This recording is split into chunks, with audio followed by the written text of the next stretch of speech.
बंदी छोड़ सतगुरु रामपाल जी भगवान की जय हो। परमपिता परमात्मा, सारी सृष्टि के रचनहार, कुल मालिक, असंख्य ब्रह्मांडों के स्वामी, जगत गुरु, तीनों लोकों में प्रवेश करके सबका भरण पोषण करने वाले अकाल मूरत सौद स्वरूपी राम संत शिरोमणि सतगुरु रामपाल जी परमेश्वर जी के चरण कमल में हम सभी देश विदेश में बैठे सत्सेवक भाई बहनों की तरफ से उनके पावन चरण कमलों में कोटि कोटि दंडवत प्रणाम। और लाइव वीडियो देख रहे आप सभी भाई बहनों को दास की तरफ से प्यार भरा सत्साही।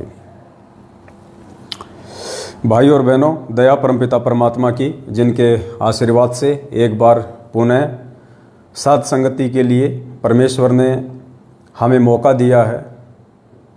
और फेसबुक पे हमारा जो पेज है पवन दास इज़ लाइव, जब आप फेसबुक पे सर्च करेंगे पवन दास इज़ लाइव तो दास का फेसबुक पेज आ जाएगा। सभी भाई बहनों से प्रार्थना है, सच्चाई जानने के लिए और सच्चाई के नज़दीक रहने के लिए आप जी पेज को फॉलो करें, बेल आइकन को दबा दें, ताकि जब भी दास लाइव आए तो सबसे पहला मेरा वीडियो आपके पास में पहुंच जाए।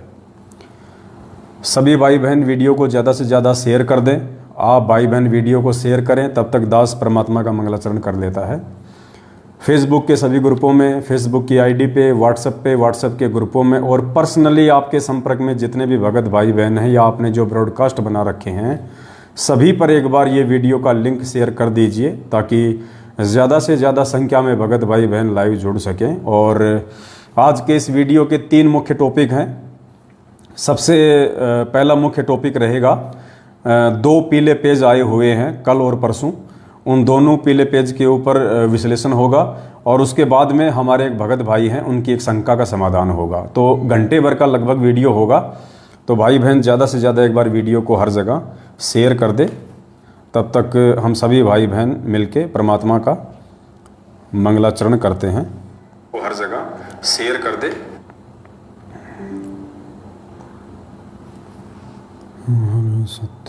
दास भी एक बार अपने मोबाइल से हर जगह शेयर कर देता है। आप सभी भाई बहन भी जहाँ जहाँ संभव हो एक बार वीडियो को हर जगह शेयर कर दें, क्योंकि इन दिनों 2 पीले पर्चे आए हुए हैं। दोनों पीले पर्चे बहुत ज़्यादा महत्वपूर्ण हैं, जिसकी जानकारी आप सभी भाई बहनों को देनी अति आवश्यक है, ताकि आपकी आंखें खुलें, आपको सच्चाई का पता चले, आपको हकीकत का पता चले, आपके स्टेट कोऑर्डिनेटर और आपके वर्ल्ड कोऑर्डिनेटर की सच्चाई का भाई बहनों को पता चल सके। और धोखे से आप जिन्हें बहुत बड़ा भगत समझ के, बहुत अच्छे क्वालिटी के सेवादार समझ के आप जिनके पीछे लगे हुए हैं, आपकी वहाँ से मोह ममता हटे और सतगुरु रामपाल जी भगवान के वचन अनुसार आप जी भक्ति मार्ग पे ज्ञान को आधार बना के भक्ति करें। तो चलिए, दास परमात्मा का मंगलाचरण करता है, तब तक आप वीडियो को ज़्यादा से ज़्यादा शेयर कर दें। सत साहिब। बंदी छोड़ सतगुरु रामपाल जी भगवान की जय हो। गरीब नमो नमो सतपुरुष को नमस्कार, गुरु की नहीं सुर नर मुनि जन साधवा, संतों सर्वस दीन ही सतगुरु साहिब संत सब दंडोतम प्रणाम। आगे पीछे मध्य हुए तिनको जा कुर्बान, नराकार निर्विषम काल जाल भय भंजनाम, निर्लेपम निज नीर गुणम अकल अनुपबे सुन धुनम, सोहम सुरति समापतम सकल समाना नीरतल, उजल हिरंबर हरदमाम बेपरवा ऐथा है, वार पार नहीं मध्य तम ग्रीव जो सुमर सिद्ध होई, गणनायक गलताना करो अनुग्रह सोही, पारस पद परवाना आदि गणेश मनाऊं, गणनायक देवन देवा चरण कमल लो लाऊं, आदि अंत करु सेवा परम शक्ति संगीतम हृदय सिद्धिदाता सोही अविगत गुण है अतीतम सत्य पुरुष निर्मोही जगदम्बा जगदीशम मंगल रूप मुरारी तन मन अर्पों शीशम भक्ति मुक्ति भंडारी सुर नर मुनि जन ध्यावें ब्रह्मा विष्णु महेशा शेष सहस मुख गावें पूजय आदि गणेशा इंद्र कुबेर सरीखा वरुण धर्म राय ध्यावें सुमरथ जीवन जी का मन इच्छा फल पावें 33 कोटि अधारा ध्यावें 88 उतरे भव जल पारा कट हैं यम की फांसी 33 कोटि अधारा ध्यावें 88 उतरे भव जल पारा कट हैं यम की फांसी। सत साहे बंदी छोड़ सतगुरु रामपाल जी भगवान की जय हो। एक सभी भाई बहनों से दास की हाथ जोड़ के विनती है, दास की प्रार्थना है, केवल एक बार आप जी जब दास लाइव आता है, केवल एक बार आप जी सत साहिब कह के और कमेंट्स में अपना मैसेज डाल दें। उसके बाद में आप बिल्कुल भी मैसेज ना डालें, बिल्कुल भी कोई इमोजी, कोई चित्र, कोई कार्टून, फालतू की बातें कुछ भी ना डालें आप। कमेंट्स को कोई नहीं पढ़ने वाला, कोई नहीं देखने वाला। कोई कुछ भी कमेंट्स कर रहा है नादानी में, हमें कोई उल्टा सीधा बोल रहा है, उनको बोलने दो, वो हमारे भाई बहन हैं, नादान हैं, अभी काल प्रेरित हैं। सिर्फ एक बार आप लोग सत साहिब कह दीजिए, उसके बाद में शांति से बैठ के आप जी लाइव वीडियो देखा करें। दूसरे भाई बहन भी डिस्टर्ब होते हैं बार बार ये मैसेज डालने से। आप केवल एक बार मैसेज डालें, फिर शांत होकर चुपचाप बैठ जाएं। जिस काम के लिए परमात्मा हमें निमित्त बनाते हैं उस काम पे हम ज़्यादा फोकस रखें। तो आज का लाइव वीडियो हम शुरू करते हैं। काफ़ी संख्या में भाई बहन जुड़ चुके हैं। तो सबसे पहले हम शुरू करते हैं एक पीले पेज से। वैसे तो 2 पीले पेज हैं और उसके बाद में एक जोधपुर से हमारे भगत भाई हैं, उनकी एक शंका है, उसके बाद हम उस शंका पे चलेंगे। तो सबसे पहले हम चलते हैं एक पीले पेज पे जो दिनांक 8 जुलाई 2022 को आया था। 8 जुलाई 2022 को ये पीला पेज 2 पृष्ठ का सतलोक आश्रम मैनेजमेंट हरियाणा के द्वारा ये पीला पेज निकाला गया है। दास आपको पढ़ के सुनाएगा, आप ध्यान से पढ़िएगा। बहुत ही मज़ेदार किस्सा है, सुन के आपको हंसी भी आएगी, आपको शर्मिंदगी भी होगी, आपको दुख भी होगा कि हम किन मूर्खों के बीच में फंसे पड़े हैं। 90% संगत चक्की के 2 पार्ट सतलोक आश्रम मैनेजमेंट हरियाणा और कोऑर्डिनेटरों के बीच में फंसी पड़ी है, यानी गुरुदेव के कलयुगी परिवार और मनमुखी रूप से ये कोऑर्डिनेटर लोग चक्की के 2 पार्ट हैं। बीच में बेचारे गेहूं रूपी भगत हैं जो पिसते जा रहे हैं। तो दिनांक 8 जुलाई 2022 को समय रात्रि को 10:10 पे, बताओ, मतलब रात को 10:15 बजे भी गुरुजी का आदेश आता है इनके पास में हिसार जेल से। 24 घंटे हिसार जेल खुली रहती है इन लोगों के लिए। देखो समय लिखा हुआ, देखो यहाँ साइड में, देखो यहाँ आप लोगों के, देखो समय ये बताओ 10:10 PM। बताओ रात को 10:15 बजे भी हिसार जेल से मैसेज आते हैं गुरुजी के। मतलब इनकी कोई बहुत ऊंची जान पहचान है, कोई मोटा भाई जैसे लोगों से। मन में आता है जब भी गुरुजी को उठा के नींद से और ये लोग मैसेज लिखवा लेते हैं कि गुरुजी पीला पर्चा लिखो फटाफट, टाइम नहीं हमारे पास में, रात को तो टाइम मिलता है हमारे को। तो दिनांक 8 जुलाई 2022 और मैसेज क्या है एक बार सभी भाई बहन ध्यान से पढ़ें।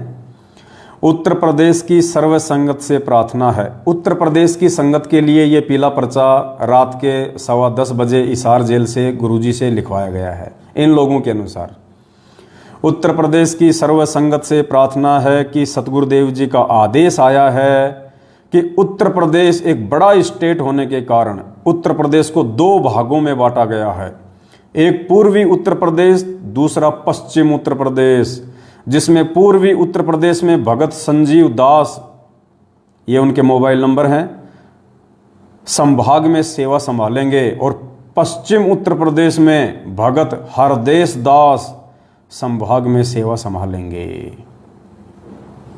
उत्तर प्रदेश की संगत को ये कह के दो भागों में बांट दिया गया है। उत्तर प्रदेश की संगत के ऊपर दो तानाशाही हिटलर खड़े कर दिए गए हैं, ये कहकर ये बहाना बना के कि गुरुजी का आदेश है, उत्तर प्रदेश बहुत बड़ा है और उत्तर प्रदेश है ना एक भगत के संभलने में नहीं आ रहा, तो उत्तर प्रदेश के दो फाड़ कर दो, दो हिस्से कर दो उत्तर प्रदेश के, एक पूर्वी उत्तर प्रदेश एक पश्चिमी उत्तर प्रदेश। और पूर्वी उत्तर प्रदेश की सेवा संभालेंगे भगत संजीव दास, जो कि पहले से ही उत्तर प्रदेश के स्टेट कोऑर्डिनेटर हैं, संजीव दास। दूसरा कौन संभालेगा? भगत हरदेश दास। तो इन दो महापुरुषों को उत्तर प्रदेश का हिस्सा बांट दिया गया है, उत्तर प्रदेश का विभाजन कर दिया गया है और इन दो महापुरुषों को सेवा दे दी गई है। और संभाग भी लिख दिए हैं, गोंडा, बहराइच, श्रावस्ती, बलरामपुर, बस्ती, सिद्धार्थनगर, संत कबीर नगर, अयोध्या, बाराबंकी, अंबेडकर नगर, सुल्तानपुर, अमेठी, सीतापुर, मतलब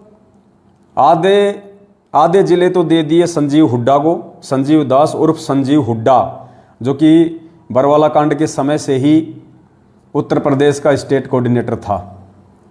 और अब इस संजीव दास के साथ में ऐसा क्या हो गया कि अब संजीव दास से उत्तर प्रदेश संभाला ही नहीं जा रहा। ऐसा अचानक से क्या हो गया? जो आदमी पिछले 8 साल से पूरे उत्तर प्रदेश को संभाल रहा है, अब अचानक से ऐसा क्या हो गया कि उत्तर प्रदेश उसके संभलने में नहीं आ रहा और उत्तर प्रदेश के दो भाग कर दिए गए हैं गुरुजी का नाम लेके।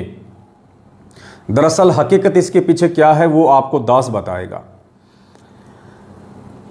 14 जून 2022 को उत्तर प्रदेश में भी इन्होंने एक फर्जी आश्रम बना रखा है शामली में।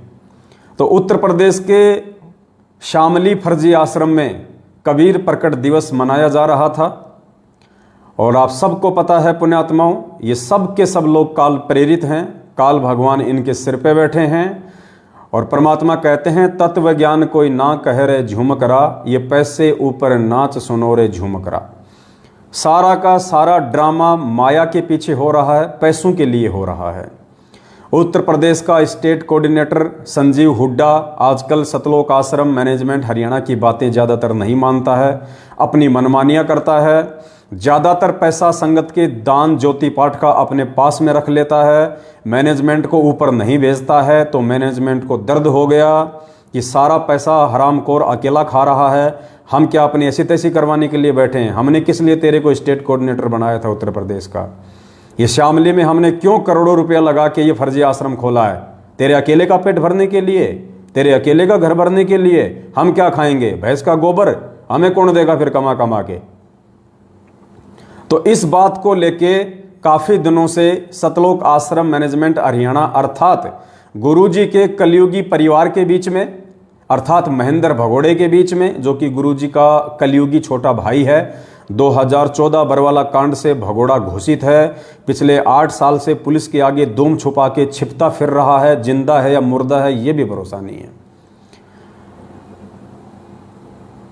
तो संजीव हुड्डा के नाक में नकेल डालते हुए कि बेटा अकेले तो नहीं खाने देंगे, मर जाएंगे लेकिन अकेला नहीं खाने देंगे, तो मैनेजमेंट ने अपना एक पालतू कुत्ता और खड़ा कर दिया, कोई हरदेश नाम का है, उसको खड़ा कर दिया संजीव हुड्डा के बराबर में। अपने आत्मा एक स्टेट में यदि 2 स्टेट कोऑर्डिनेटर बनेंगे तो जाहिर सी बात है उन दोनों स्टेट कोऑर्डिनेटर में भी 36 का आंकड़ा रहेगा, क्योंकि जहां पूरे स्टेट का माल अकेला संजीव हुड्डा खा रहा था, अब आधे स्टेट का माल दूसरा व्यक्ति खाने के लिए आ गया, तो कुत्ता लड़ाई तो जाहिर सी बात है। भगत तो बन के रहेंगे नहीं वो दोनों, भाई भाई बन के तो रहेंगे नहीं वो दोनों में 36 का आंकड़ा। हरदेश दास जो कि नया है, सतलोक आश्रम मैनेजमेंट हरियाणा के द्वारा भेजा गया, और संजीव हुड्डा जो कि पहले से स्टेट कोऑर्डिनेटर है। तो अब इन दोनों को सेवा बांट दी गई 50-50 उत्तर प्रदेश की। और मज़ेदार वाकया क्या हुआ, हजारों की संख्या में संगत ने भी अपनी आंखों से देखा। कबीर प्रकट दिवस 14 जून 2022 इसी बात को लेके सतलोक आश्रम शामली उत्तर प्रदेश में सतलोक आश्रम मैनेजमेंट हरियाणा के मुख्य व्यक्तियों के बीच में बहस छिड़ गई। पैसों को लेके, माया को लेके, आश्रमों के बंटवारों को लेके। और हुआ क्या पुण्यात्माओं, वो बहस इतनी आगे बढ़ गई, वो बातचीत इतनी आगे बढ़ गई कि उत्तर प्रदेश के स्टेट कोऑर्डिनेटर संजीव हुड्डा और इनका जो वर्ल्ड कोऑर्डिनेटर है देशराज मान, डीडीए फ्लैट सादरा दिल्ली में रहता है, महेंद्र भगोड़े की बुआ का लड़का है, जिसको गुरुजी की बुआ का लड़का भी कह सकते हैं, यानी गुरुजी की बुआ का लड़का। तो गुरुजी की बुआ का लड़का जिसको महेंद्र भगोड़े ने वर्ल्ड कोऑर्डिनेटर बना रखा, यानी सभी कोऑर्डिनेटरों का बाप।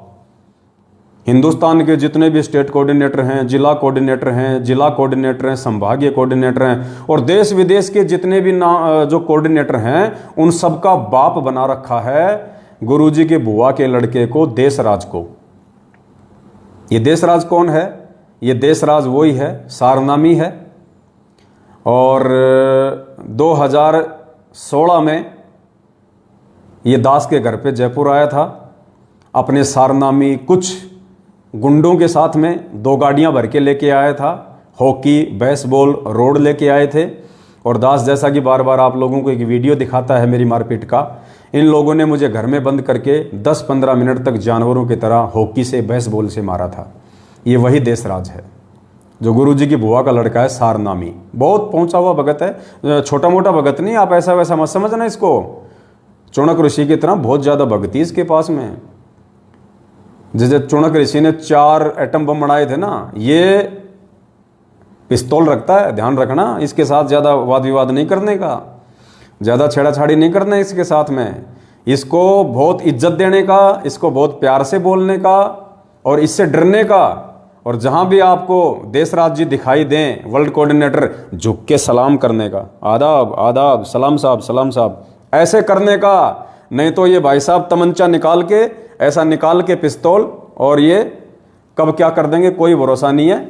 अगर आपको लाइव एग्जाम्पल देखना है तो आप भिवानी आश्रम में चले जाओ। एक भगत की पैर में इसने गोली मार रखी है, बेचारा आश्रम में पड़ा हुआ है। तो डर के रहने का, अगर भक्ति करनी है, संत रामपाल जी महाराज जी की भक्ति करनी है, तो देशराज जैसे वर्ल्ड कोऑर्डिनेटर से डर के रहने का, उसकी इज्जत करने का। वो आपके घर पे आ जाए, जो मांगे उसको देने का, जो भी मांगे देने का। आप समझ गए होंगे मैं क्या कह रहा हूं। अगर भक्ति करनी है तो रोटी नहीं, रोटी तो खाएगा वो, और भी कुछ मांगे मनोरंजन के लिए तो उसको देने का। नहीं तो वो टिकने नहीं देगा आप लोगों को, गुरुद्रोही का पर्चा निकलवा देगा। हो सकता है आपको पिस्तौल से भी उड़ा दे, कोई बड़ी बात नहीं है। तो वहाँ पे देशराज जी भी पहुँच गए और स्टेट कोऑर्डिनेटर संजीव हुड्डा जी बैठे हुए थे, हरदेश दास जी बैठे हुए थे, और भी गणमान्य व्यक्ति, इज्जतदार व्यक्ति, पहुँचे हुए महानुभाव वहाँ पे बैठे हुए थे। और उत्तर प्रदेश के भाई बंटवारे को लेके, आश्रमों के बंटवारों को लेके बात इतनी ज़्यादा आगे बढ़ गई कि साहब देशराज और स्टेट कोऑर्डिनेटर संजीव हुड्डा दोनों में कुत्ता लड़ाई छिड़ गई। संजीव हुड्डा देशराज को मार रहा है, देशराज संजीव हुड्डा को मार रहा है, कुत्ता लड़ाई। 10-15 तो संजीव हुड्डा ने मारे, 10-15 देशराज ने मारे। और पूरी संगत ने देखा वहां पे, सिर्फ आश्रमों के बंटवारों को लेके। क्योंकि भाई साहब बिना गुरुजी की आज्ञा के, बिना गुरुजी के आदेश के अगर तुम आश्रम खोलोगे तो कुत्ता लड़ाई छिड़ेगी, बताओ। हजारों की संख्या में संगत ने वहां पे देखा। उसके चलते फिर ये पीला पर्चा निकाला गया है कि उत्तर प्रदेश की सर्व संगत से प्रार्थना है, सतगुरुदेव जी का आदेश आया है कि उत्तर प्रदेश एक बड़ा स्टेट होने के कारण उत्तर प्रदेश को 2 भागों में बांटा गया है। अब ये तो कह नहीं सकते, अब ये तो इन्होंने बहाना बना दिया कि बहुत बड़ा स्टेट है। अरे कितना बड़ा स्टेट है, जब हमारा भगवान 27 साल से पूरा विश्व संभाल रहा था। तुम्हारे से एक छोटा सा उत्तर प्रदेश नहीं संभाला जाता। क्या खाक भक्ति करोगे, क्या खाक सेवा करोगे तुम। अगर ये कहें कि आश्रम के बंटवारे को लेके वहाँ पे लड़ाई छिड़ गई थी, जिस कारण से हमने 2 स्टेट कोऑर्डिनेटर बनाने पड़े, तो इनकी बेइज्जती हो जाती है, संगत को सच्चाई समझ में आ जाती है। तो आपको पता ही है, अंत में इनके पास एक ही बहाना होता है, गुरु जी का आदेश। इनको पता है संगत मरेगी, लुटेगी, पिटेगी तो गुरु जी के आदेश के नाम पे पिटेगी।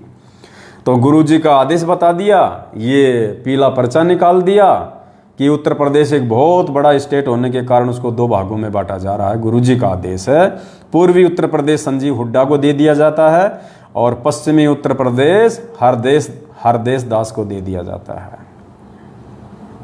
तो ये आश्रमों के बंटवारों को लेके ये कुत्ता लड़ाई हमारे बड़े भाई साहब सतलोक आश्रम मैनेजमेंट हरियाणा वालों के बीच में छुड़ चुकी है। अब दास आपको थोड़ा सा इनका चरित्र भी बता देता है, दोनों महापुरुषों का।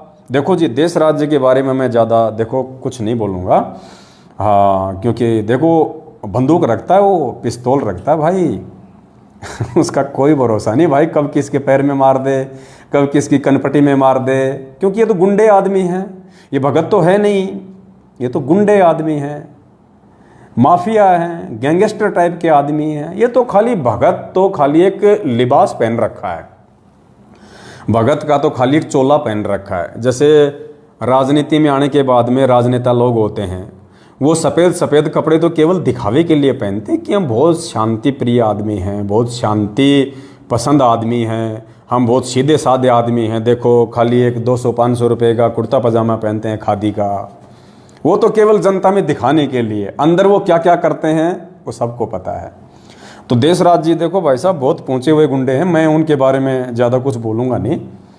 और ऐसे गुंडे सदियों के बाद कभी कभी कोई माता पैदा करती है, तो उस माता को भी मेरा नमन है जिसने ऐसा महान गुंडा पैदा कर दिया संत रामपाल जी भगवान की संगत को बर्बाद करने के लिए। हाँ भाई, थोड़ी इज्जत से बोला करो, ऐसे मत बोला करो उनको गुंडा उंडा। हाँ, ऐसे वो गर्म खोपड़ी का आदमी है, आपने देखी नहीं उसकी फ़ोटो? दिखाऊं क्या? एक सेकंड, कहाँ गए गुंडे महाराज? वो देशराज जी महाराज कहाँ गए? ये देखिए, देखा, शकल से ही गुंडा लग रहा है, एक नंबर का। बताओ, इज्जत दिया करो जब तुम्हारे घर पे आऊँ मैं, तो कभी ये सलाम ठोका करो इनको, नहीं तो ये बगल में पिस्तौल रखता है, लाइसेंस भी ले रखा है, ध्यान रखना, मारने के बाद में फिर कुछ नहीं। और संजीव हुड्डा जी के भी दर्शन करवा देते हैं आपको थोड़े से। ये देखिए, ये हैं संजीव हुड्डा जी, ये देखिए, ये संजीव हुड्डा है उत्तर प्रदेश का स्टेट कोऑर्डिनेटर, जो अकेला अरे नालायक इंसान, थोड़ा उनको भी दे देता।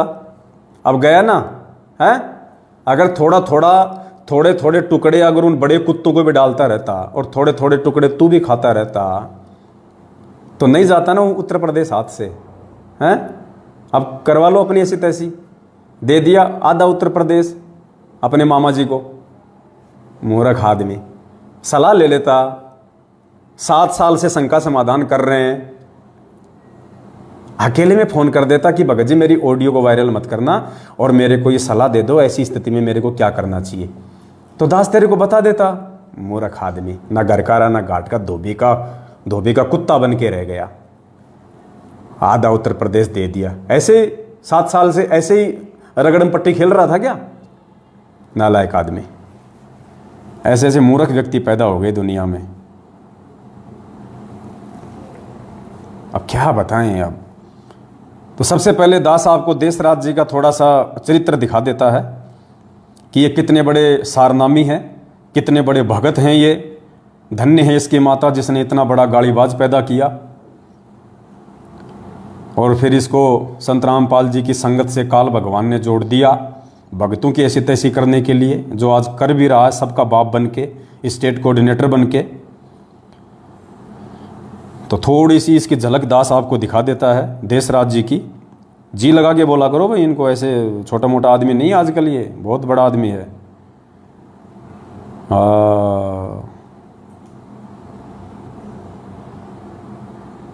देखिए, जब ये देशराज जी दास के घर पे आए, दास के साथ में मारपीट की इन्होंने, उसके बाद में दास ने सोशल मीडिया पे इनकी फ़ोटोएं डालनी शुरू कर दी, पोस्टर बना के डालने शुरू कर दिए थे। तो उसके बाद इसने क्या किया, मेरे को व्हाट्सएप कॉल किया किसी दूसरे के नंबर से मेरे को व्हाट्सअप कॉल किया। अब खुदा न खास्ता उस समय मैंने दूसरे मोबाइल में रिकॉर्डिंग चालू कर रखी थी, ये भी मालिक की दया थी, परमात्मा ने रिकॉर्डिंग इसकी करवानी थी, क्योंकि व्हाट्सअप कॉल पे रिकॉर्डिंग होती नहीं। तो इसने सोचा जी भर के गालियाँ निकाल ले, और व्हाट्सअप कॉल पे रिकॉर्डिंग होती नहीं। लेकिन मालिक तो अंतर्यामी है। जिस समय इसका फ़ोन आया, दास ऐसे मोबाइल में कुछ रिकॉर्डिंग कर रहा था, तो रिकॉर्डिंग वो चालू रह गई। तो भाई साहब की वो व्हाट्सएप कॉलिंग की रिकॉर्डिंग जो है वो रिकॉर्ड हो गई। तो जब मैंने इसके फ़ोटो डालने शुरू किए सोशल मीडिया पे, तो ये तो सामाजिक आदमी है, ये तो समाज में ज़्यादा उठता बैठता है, इसका तो भाईचारा जगत में ज़्यादा है, भगतों में भाईचारा कम है, जगत में ज़्यादा है। तो इसने देखा कि तेरी तो फ़ोटो वायरल हो रही है, तेरी तो बेइज्जती हो जाएगी, लोग तेरे बारे में क्या सोचेंगे अगर तेरे किसी यार दोस्त ने, तेरे किसी माफिया गैंगस्टर भाई ने अगर देख लिया, तो तेरी तो इज्जत कहीं की नहीं रहेगी। तो गुस्से में भर के इसने दास को फ़ोन किया, और क्या बोलता है, ऑडियो ध्यान से सुनना। ये दास को कहता है कि हरामजादे मेरी फ़ोटो क्यों डाल रहा है। दास ने कहा भी डालूंगा, एक बार नहीं 1000 बार डालूंगा। तो कहा कि तेरी छोरी को मैं कोठे पे बैठा दूंगा। क्या बोला देशराज, तेरी लड़की को कोठे पे बैठा दूंगा। कोठे पे मतलब इसके कोठे वालियों से भी संपर्क है भाई साहब। देशराज दिल्ली वाले के, सतलोक आश्रम मैनेजमेंट हरियाणा के, गुरुजी के बुआ के लड़के के, देशराज मान के, जो सादरा में डीडीए फ्लैट में रहता है, साथ में पिस्तौल रखता है, गुंडे जैसी शक्ल वाला है, वो बोला कि तेरी छोरी को अर्थात तेरी बेटी को मैं कोठे पे बैठा दूंगा अगर तूने दोबारा मेरी फोटो डाली तो। इसका मतलब कोठे वालियों से भाई साहब के गहरे संबंध हैं दिल्ली में कोठे वालियों से इसके बहुत गहरे संबंध हैं। वरना ऐसे कौन बैठा देगा, ऐसे कौन बैठाएगा, कौन बैठाने देगा ऐसे कोठों पे भाई किसी भी अनजान को। तो ये बात वही कह सकता है जिसके ऑलरेडी कोठे वालियों से, वेश्याओं से जिसके संपर्क हैं। तो देख लो भाई, तुम्हारा स्टेट कोऑर्डिनेटर, ये तुम्हारा वर्ल्ड कोऑर्डिनेटर, और हाँ ये तो वर्ल्ड कोऑर्डिनेटर है भाई, इसकी तो मतलब विदेशों तक इसकी कोठेवालियों से जान पहचान होगी फिर तो, क्योंकि विदेशों में भी जाता है ये तो कोठेवालियों के तो आपस में लिंक होते हैं देश विदेश में। तो इसके तो भाई ये तो विदेशों में भी बैठा सकता है कोठे पे। तो बोला तेरे लड़के को कोठे पे बैठा दूंगा। एक सारनामी के वचन है ये, एक सारनामी भगत के वचन, गुरुजी के रिश्तेदार के वचन, जिनको कुछ संगत का मूर्ख तबका बहुत बड़ा भगत समझ के अपने आप को धन्य मानता होगा जब ये उसके घर पे आता होगा। और नालायक को ये पता नहीं कि जब ये तुम्हारे घर पे आता होगा तो इसकी नज़र तुम्हारी बहन बेटियों पे रहती होगी। क्योंकि परमात्मा कहते हैं कुत्ते की नज़र हड्डी पे रहती है और सूअर की नज़र टट्टी पे रहती है। कुत्ते की हड्डी पे, सूअर की टट्टी पे। और ऐसे जो माफिया टाइप के जो व्यक्ति होते हैं, जो भगत के नाम पे गुंडे, तो उनकी नज़र कहाँ रहती होगी सोचो। जो मुझ पवन दास को, एक भगत को, अपने भगत भाई को ये कह रहा है कि तेरी बेटी को मैं कोठे पे बैठा दूंगा, तो ऐसा व्यक्ति, ऐसा वर्ल्ड कोऑर्डिनेटर जब आपके घर पे आएगा तो उसकी नज़र आपकी माँ और बहन बेटी पे रहेगी। यदि युवा है तो बूढ़ियों पे नज़र नहीं डालता ये, क्योंकि वर्ल्ड कोऑर्डिनेटर है, इसको क्या कमी है भाई साहब। बूढ़ी औरतों पे क्यों नज़र डालेगा ये। अनाप शनाप संगत का पैसा करोड़ों की संख्या में है। जब मर्जी आवे, इसने अपना पासपोर्ट बनवा रखा, वीज़ा इसके जेब में रहता है। जब मर्जी अमेरिका जाए, जब मर्जी नेपाल जाए, जब मर्जी पाकिस्तान जाए, क्योंकि वर्ल्ड कोऑर्डिनेटर है। हराम का पैसा 24 घंटे इसकी जेब में रहता है संगत का। तो ये बड़ी बूढ़ियों पे क्यों नज़र डालेगा, ये तो जवान पे नज़र डालेगा। तो भाई साहब सोच समझ के अपने घर पे इसको बुलाओ, तो सोच समझ के बुलाओ ना। वर्ल्ड कोऑर्डिनेटर, फिर तुम इसको रोक भी नहीं पाओगे, तुम इसको दबा भी नहीं पाओगे, तुम इसको रोक भी नहीं पाओगे, क्योंकि वर्ल्ड कोऑर्डिनेटर है। अगर भक्ति करनी है तो फिर इसकी हर बात माननी पड़ेगी, गुलामी सहन करनी पड़ेगी। तो सुनिए देशराज भाई साहब क्या कह रहे हैं कि तेरी छोरी को कोठे पे बैठा दूंगा। और फिर दास को क्या कह रहा है कि अपने साले के मुंह में मूतूंगा, अपने साले के मुंह में मूतूंगा। बताओ, मेरे मुंह में मूतेगा वो। अब बताओ, इसने मुंह में मूतने की रिहर्सल भी कर रखी है। अब हो सकता है अपने परिवार वालों के मुंह में मूतता होगा ये, तो इसने वो रिहर्सल कर रखी है मुंह में मूतने की। वरना ऐसे कैसे मूत देगा मुंह में, एक बात बताओ, ऐसे कैसे मूत देगा। तो इसको अच्छे से पता है कि मुंह में कैसे मूता जाता है।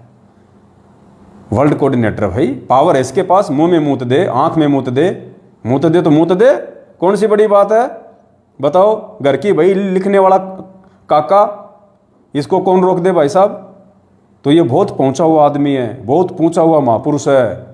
सतलोक आश्रम मैनेजमेंट हरियाणा का वर्ल्ड कोऑर्डिनेटर, महेंद्र भगोड़े की बुआ का लड़का, देशराज मान। फोटो एक बार फिर से दिखा देता हूँ भाई बहनों को, ध्यान रखना। ये ऐसा ऐरा गैरा आदमी नहीं है, कहीं तुम सोचो ऐसे ऐरा गैरा आदमी है, वर्ल्ड कोऑर्डिनेटर है। देखो ये देखो, शक्ल से देखो कितना बड़ा गुंडा लग रहा है। देखो मुंह देखो इसका, ऐसा लग रहा है जैसे इसने भी कई बार मुंह में मुतवाया हो। देखो हाँ, चलिए अब चलते हैं अपन भाई साहब के एक उस वीडियो के ऊपर जिसका दास ने अभी जिक्र किया था कि अपने साले के मुंह में मुतूंगा और तेरी छोरी को कोठे पे बैठा दूंगा। ठीक है भाई साहब, बैठा सकते हो तुम, काल का लोग है, तुम काल के एजेंट हो, तुम्हें कौन रोके। तो ध्यान से सुनो भाई बहनों। हेलो हेलो हेलो हेलो, हाँ लिखा हेलो। हाँ जी, कौन बोल रहे हो? कौन बोल रहे हो? कौन बोल रहे हो? तेरा बाप बोल रहा हूँ। तेरी सारी तो छोड़ दिया था, कोई छोड़ने का तुझे ध्यान रखिए। कब तेरे मैं बोला रे भाई साहब कौन बोल रहे हो? बोले तेरा बाप बोल रहा हूँ। अरे मेरे बाप को तो मरे हुए 1.5 साल हो गई। तेरा बाप बोल रहा हूँ मेरे साले, अब का तो तने छोड़ दिया था, अब की बार नहीं छोड़ने का। बताओ, मतलब 2016 में तो तेरे को मार के नहीं गए, छोड़ दिया था, अब की बार नहीं छोड़ूंगा, तेरा बाप बोल रहा हूँ। वाह जी बापू जी। देशराज, मेरा भी दूसरा नाम देशराज ही है, गांव में मेरे को देशराज ही कहते हैं। पवन तो मेरा डॉक्यूमेंट्स में नाम है, बाकी मेरे रिश्तेदार गांव वाले सब मेरे को देशराज ही कहते हैं। तो बोलो देशराज का देशराज बाप। यार कमाल के स्टेट कोऑर्डिनेटर पाल रखे हैं महेंद्र भगोड़े ने भाई, कमाल के गुंडे पाल रखे हैं भाई, तगड़े। हेलो हेलो हेलो, हाँ लिखा हेलो। हाँ जी, कौन बोल रहे हो? कौन बोल रहे हो? कौन बोल रहे हो? तेरा बाप बोल रहा हूँ। तेरी सारी तो छोड़ दिया था, कोई छोड़ने का तुझे ध्यान रखिए। कब तेरे दिमाग में क्रॉस बहने हो। कौन बोल रहे हो बड़े भैया? छोड़ दिया तो बच्चे ही नहीं उठाऊंगा, और सब उठाऊंगा कोठे में। मैं जो तो बड़ा बड़ा लैंडलॉर्ड है क्या? अरे यार गाड़ी थोड़ी निकालते भाई साहब ऐसे। नहीं गाड़ी नहीं निकालते, तू ये काम क्यों कर रहा तू? हाँ मेरी फोटो लगाकर बदतमीजी भेजेगी मुझे। भाई साहब आप अपने आप को परम संत रामपाल जी महाराज के शिष्य कहते हो और आप गालियां निकाल रहे हो, कैसे भगत हो आप? तू कौन होता है मेरे सब पूछने वाला? पूछने वाला क्यों नहीं होता हूँ मैं? जो गाली निकालेगा उससे सवाल जवाब नहीं किया जाता क्या? तू फोटो क्या डालेगा? फोटो डालूंगा, 1000 बार डालूंगा, 100 बार डालूंगा। अब क्या बात है? मुंह मुद्दों में ध्यान रखिए और डाल तो मुंह में मुद्दोगे। मुंह में मुद्दोगे क्या? अरे भाई साहब नहीं, कपड़ा दो भगत जी, कपड़ा दो। वो कहाँ है मेरा? वो दो, वो वाइट वाला दो, पीछे रखा भगत जी। वैसे नहीं बात बनती ऐसे। नहीं, पता नहीं भाई साहब, इसका कोई भरोसा नहीं है भगत जी। ये कब मूत दे, ये मोबाइल में मूत दे, इसका भरोसा नहीं, क्योंकि ये वर्ल्ड कोऑर्डिनेटर है। छोटा मोटा कोऑर्डिनेटर हो तो बात अलग है, अब वर्ल्ड कोऑर्डिनेटर क्या पता मुंह में मूत दे। तो मैं तो अपना मुंह का पहले ही इंतजाम कर लेता हूँ। बताओ कौन बोल रहे हैं? तेरा बाप बोल रहा हूँ। तेरी सारी तो छोड़ दिया था, कोई छोड़ने का तुझे ध्यान रखिए। कब तेरे दिमाग में क्रॉस बहने हो। कौन बोल रहे हो बड़े भैया? छोड़ दिया तो बच्चे ही नहीं उठाऊंगा, और सब उठाऊंगा कोठे में। मैं जो तू बड़ा बड़ा लैंडलॉर्ड है क्या? अरे यार गाड़ी थोड़ी निकालते भाई साहब ऐसे। नहीं गाड़ी नहीं निकालते, तू ये काम क्यों कर रहा तू? हाँ मेरी फोटो लगाकर बदतमीजी भेजेगी मुझे। भाई साहब आप अपने आप को परम संत रामपाल जी महाराज के शिष्य कहते हो और आप गालियां निकाल रहे हो, कैसे भगत हो आप? तू कौन होता है मेरे सब पूछने वाला? पूछने वाला क्यों नहीं होता हूँ मैं? जो गाली निकालेगा उससे सवाल जवाब नहीं किया जाता क्या? तू फोटो क्या डालेगा? फोटो डालूंगा, 1000 बार डालूंगा, 100 बार डालूंगा। अब क्या बात है, मुंह मुत्तों में ध्यान रखिए। मुंह में मुत्तोगे? हाँ? मुंह में मुत्तोगे क्या?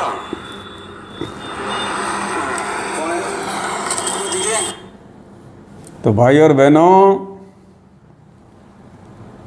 जय बोलो मुंह में मूतने वाले बाबा की जय हो, देश राजमान की जय हो, सतलोक आश्रम मैनेजमेंट वर्ल्ड कोऑर्डिनेटर मुंह में मूतने वाले बाबा की, मूतनाथ बाबा की जय, मूतनाथ बाबा की जय हो। सावधान, अगर किसी के पास ये ना हो तो बोतल रखा करो, और कभी मिल जाए ये मूतनाथ बाबा और मूतने की इच्छा हो जाए तो बोले बाबा बोतल में मूत दे, मेरे को तो माफ़ कर, बोतल में मूत दे, ज़्यादा मूतने की इच्छा हो रही है तो थोड़ा सावधान रहना। ये सतलोक आश्रम मैनेजमेंट हरियाणा है, कोई छोटे मोटे, कोई गली के, कोई छोटे मोटे, कोई उठाई गिरे थोड़ी हैं। ये पहुँचे हुए गुंडे हैं, पहुँचे हुए गुंडे, इंटरनेशनल गुंडे, छोटे मोटे गुंडे नहीं हैं, इंटरनेशनल गुंडे हैं ये। तो एक तो ये शामली आश्रम में जो कुत्ते की तरह वहाँ पे मारपीट कर रहा था, लड़ाई लड़ रहा था, और दूसरा कौन, संजीव हुड्डा, उत्तर प्रदेश का स्टेट कोऑर्डिनेटर संजीव हुड्डा। अब संजीव हुड्डा की आपको ऑडियो सुनाते हैं। गालीबाज संजीव हुड्डा, पहले जो रामचंद्र जी थे कानपुर वाले, वो हमारे साथ में थे, बीच में अभी वो थोड़े से रास्ते से डगमग हो गए हैं, चलो कोई बात नहीं, जितने उनके संस्कार थे। तो उस समय रामचंद्र जी ने संजीव हुड्डा से बात करी थी, क्योंकि पहले ये जब हमने जो बरवाला कांड हुआ था ना 2014 में, तो ये क्या करते थे मैनेजमेंट वाले, 18 नवंबर के दिन हर साल ये काला दिवस मनाते थे। तो रामचंद्र जी ने सवाल किया, भाई काला दिवस क्यों मना रहे हो, लखनऊ में क्या कर रहे हो, 18 नवंबर को क्या कर रहे हो। तो स्टेट कोऑर्डिनेटर भाई साहब क्या कह रहे हैं पता है, बातों बातों में रामचंद्र जी को कह रहे हैं कि रे रामचंद्र रंडी के बीज, बताओ रंडी के बीज, बताओ। अब ये तो कोई रांडबाजी बोल सकता है ऐसी भाषा, तो रंडी का बीज तो कोई भगत तो बोलेगा नहीं, और वो भी स्वारनामी संजीव हुड्डा, स्वारनामी भगत, और उत्तर प्रदेश के सभी भगतों का मसीहा, स्टेट कोऑर्डिनेटर, और एक भगत को क्या कह रहा है, रंडी के बीज। तो भाई ये तो कोई रांडबाजी बोल सकता है, छोटे मोटे मेरे जैसे की तो औकात नहीं भाई मैं किसी को रंडी का बीज बोल दूं, क्योंकि मुझे तो पता है कि सामने वाला भगत और मैं भगत है, उसकी माँ मेरी माँ। अगर मैं दूसरे भगत की माँ को, दूसरे भगत को गाली दूं कि रंडी के बीज, तो सोचो मैंने तो मेरी माँ को रंडी बोल दिया, मेरी माँ को। तो संजीव हुड्डा को ये पता नहीं कि तूने रामचंद्र जी को नहीं, तूने अपनी माँ को रंडी बोल दिया, अपनी माँ को। बताओ, आज इनका खून तो खोल रहा होगा तगड़ा कि बेटा अब की बार मिल गए तो सरी कलम करेंगे इसका तो। परमात्मा कहते हैं सिर पे साई सत्य है तो को क्या बहेरे, तुम्हारे जैसे रांडबाज। तो देखो भक्तों, जो नए भाई बहन है ना, उनको विचार करना चाहिए इन बातों पे। तुम किन लोगों को अपने घरों पे बुलाते हो, तुम किन दो कौड़ी के टुच्चे, किन दो कौड़ी के टुच्चे गुंडे मवालियों की तुम गुलामी कर रहे हो। भगत के नाम पे धब्बे, जिनको बोलने तक की तमीज नहीं, भगतों को कह रहे हैं रंडी के बीज। सुनाऊंगा भी, वो कह रहा है कि अपने साले के मुंह में मूतूंगा, तेरी छोरी को कोठे पे बैठा दूंगा, बहन की गाड़ी निकाल रहा है। ये जो नई संगत है ना, जो नई संगत जुड़ रही है फर्जी नामदान केंद्रों से, मेरी उन सभी भाई बहनों से प्रार्थना है, तुम इंसान हो या जानवर हो। अगर तुम जानवर हो, तुम्हारे अंदर बुद्धि नहीं है, तब तो ठीक है। बेबुद्धि लोगों को तो ऐसे ही गुंडे मवाली लोगों के हाथों में रहना चाहिए। अगर तुम इज्जतदार हो, तुम समझदार हो, अगर तुम इंसान हो और संत रामपाल जी के तत्वज्ञानी भगत हो, उसके बाद भी तुम ऐसे टुच्चे गुंडे मवाली दो कौड़ी की औकात वाले भक्तों को रंडी के बीज बोलने वाले, मुंह में मूतने वाले मूतनाथों के पीछे तुम चल रहे हो, और अपना वर्ल्ड कोऑर्डिनेटर बना के, स्टेट कोऑर्डिनेटर बना के तुमने उनको अपने सिर पे बैठा रखा है ताज की तरह।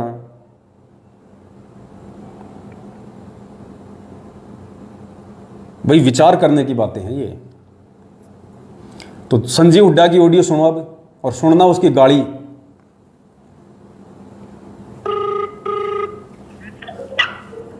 हेलो, संजीव हुड्डा जी साहब, कानपुर से रामचंद्र। सुना 18 तारीख को लखनऊ में क्या कर रहे हैं भगत जी? क्या करना है? मैसेज पूरे देश में डाला, तो बताइए ना 18 तारीख को आप क्या कर रहे हो भगत जी? यूपी के स्टेट कोऑर्डिनेटर हो तो आप जवाब दो ना भगत जी। भक्तों को देते हैं भाई जवाब। अरे भक्तों को देते रामचंद्र सुधर गया, कुछ नहीं रखे। अरे आप, हम सुधरे या ना सुधरे, आप इसका जवाब क्या? 18 नवम्बर को लखनऊ में। अरे मैं सुधार दो ना फिर। अरे तुम क्यों सुधारने क्यों नहीं आ रहे हो? आ जाओ ना सुधारने के लिए। अरे मान जा, रामचंद्र कुछ नहीं रखा। डाक कभी नहीं मानेगा, तुम्हारे जैसे गद्दारों को करता रहेगा। और आप जवाब दो ना, दुनिया की बातें छोड़ो, आप ये जवाब दो 18 नवंबर को लखनऊ क्या कर रहे हो? संजीव हुड्डा जी, ये धमकियां देना छोड़ दो। आपको बकवास समझना तो क्या कर रहे हो तुम लखनऊ में, ये पहले बताओ ना भगत जी। फालतू बकवास छोड़ो। मान जा रामजादे, मान जा। अरे नहीं मानूंगा, तुम जैसे लोगों को नहीं मानूंगा। ये गालियां तुम देते रहो। 18 नवंबर को तुम क्या कर रहे हो ये पहले बताओ। पुण्यात्मा को क्या कह रहा हो? डंडा दे दूंगा। कहाँ दे देगा अब मैं तो नहीं बता सकता आप लोगों को, आपने सुना ही होगा, बोले तेरे डंडा दे दूंगा। रामचंद्र जी से प्रार्थना करता हूँ भाई, कोई जैसे वाटर प्रूफ बोतल आती हैं ऐसे ही लठ प्रूफ चड्डी पहनना शुरू कर दे मेरे भाई। ये महागुंडे आदमी हैं, इनका कोई भरोसा नहीं है। क्या कह रहा, ध्यान रखना, डंडा दे दूंगा तेरे। ये स्टेट कोऑर्डिनेटर के वर्ड हैं, स्टेट कोऑर्डिनेटर के। बताओ, डंडा दे दूंगा, बताओ ये भाषा है?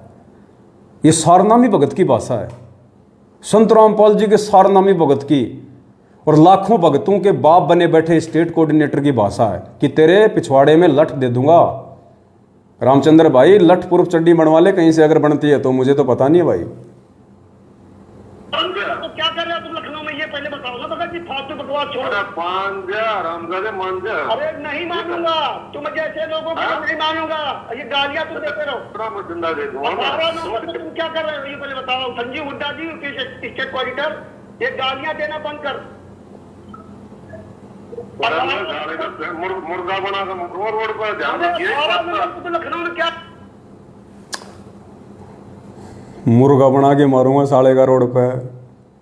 रामचंद्र ये तो मुर्गा भी बनाना जाना है भाई। रामचंद्र सुन रहे हो तो ध्यान रखिए, ये तो मुर्गा बना के मारना भी जाना है। मुर्गा बना के मारूंगा, मुर्गा। रामचंद्र कहाँ कहाँ सहन करेगा तू?